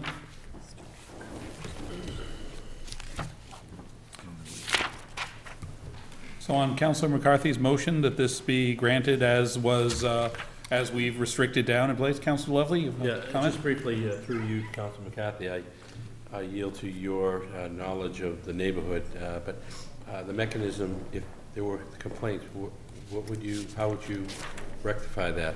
How do you see that as happening? Come in with an order, or how would we? If there are complaints from the neighborhood, be it either to the police department, the building inspector's office, or to myself, or to the mechanisms that Footprint has in place. They have a website, they have a Twitter account, they have a bunch of social media avenues, and I will talk to Marcia, who is in charge of all those. If the complaints are in such a way that it becomes an inconvenience or it becomes adverse for the neighborhood, then we will bring back in an order, and we'll bring Footprint back, we'll bring Iberdrola back in, and then we will rescind it. But I will just say that they are zone industrial, and once they get inside the envelope, in my opinion, they can do whatever they need to do inside. But I mean, I have reservations with what they are trying to do on the outside during this construction time, but I also realize that this time of the year, the days get longer, but according to the EFSB siting rules, they can't exceed a certain decibel level after 5 p.m. So if their intent is to do something on site that is not going to be noisy, it's going to be some there's going to be some assembly, hand tightening nuts in order to that they can get to do more work during the day that's noisy, then in my opinion, if it's saying no without knowing what they're going to do. I mean, it's almost like you almost have to put a little bit of trust into them that they're going to do the right thing, because they want to keep this project moving forward. And all we want to do is keep them on track to get to a certain point that they are inside the envelope and they can complete this job and we can move on. So I will personally reach out to the neighbors that I know, and I will put a message out on Facebook as well as on, I will reach out to the person who runs the website for Historic Derby Street to let them know. Through you again, I'm just wondering, 10 o'clock, did you have any conversations about maybe 8 o'clock, 9 o'clock? 10 seems rather late to me, but you're the one who's going to get the phone calls. I'm just asking. No, I appreciate that. I mean, that's the way that's the way they came in with a staggered second shift. Because OSHA rules dictate that they can only, as it's been described to me through the building inspector, is when they're doing high work, they can't have people below them. So they only can do certain tasks at certain times. And when, and the place is big, but it's only so big that you only can move people around in such a way. I'm sure. I'm not averse to trying it, but it's at the same time, if it doesn't work, I'm not averse to pulling it away either. I guess my concern for you and your neighbors is that once we give the permission, the petition, we grant the petition under the guidelines that you proposed, that it may be difficult for us to revoke that. So I'm wondering if we give it to them for a period and then, without them having to come in, just to simple move it along, just a suggestion. I appreciate that. think 10 o'clock is- That's a great suggestion. Why don't, if I may? Sure. What's the anticipated timeline to enclose the building? You gonna start scanning the building? We're gonna start, and we have several buildings. One of them is the steam turbine building. Mm-hmm. This one we are gonna start next Monday. And what's the anticipation to put a steel skin on that building? I mean, in the steam turbine, it's gonna be next week. We're gonna start to put the skin. Is that gonna take, It's gonna take 1 month. take a month? Something like 1 month. But then we have the gas turbines and the Hershey's, the big buildings Yeah. are beside the steam turbines. We are still waiting to finalize some of the works. We don't have in the schedule right now when Fair we're enough. gonna put it. I would. I will Yep. suggest we grant permission for extended hours for a month. I would say we just gave it for basically 90 days. Previously, a little bit under 90 days in the last time when we granted the Sundays. We're talking about. For just two, we granted it for 60 days actually last time, so we did it at the end of January. Why don't we make it May 15th? I'll make a date certain. Because they're looking to start on April 11th, according to the email. They're originally looking to start tomorrow. April 11th, excuse me while I just 2 pull weeks. up, excuse me while I pull up my calendar. April 1st is Friday. I appreciate that. Yeah.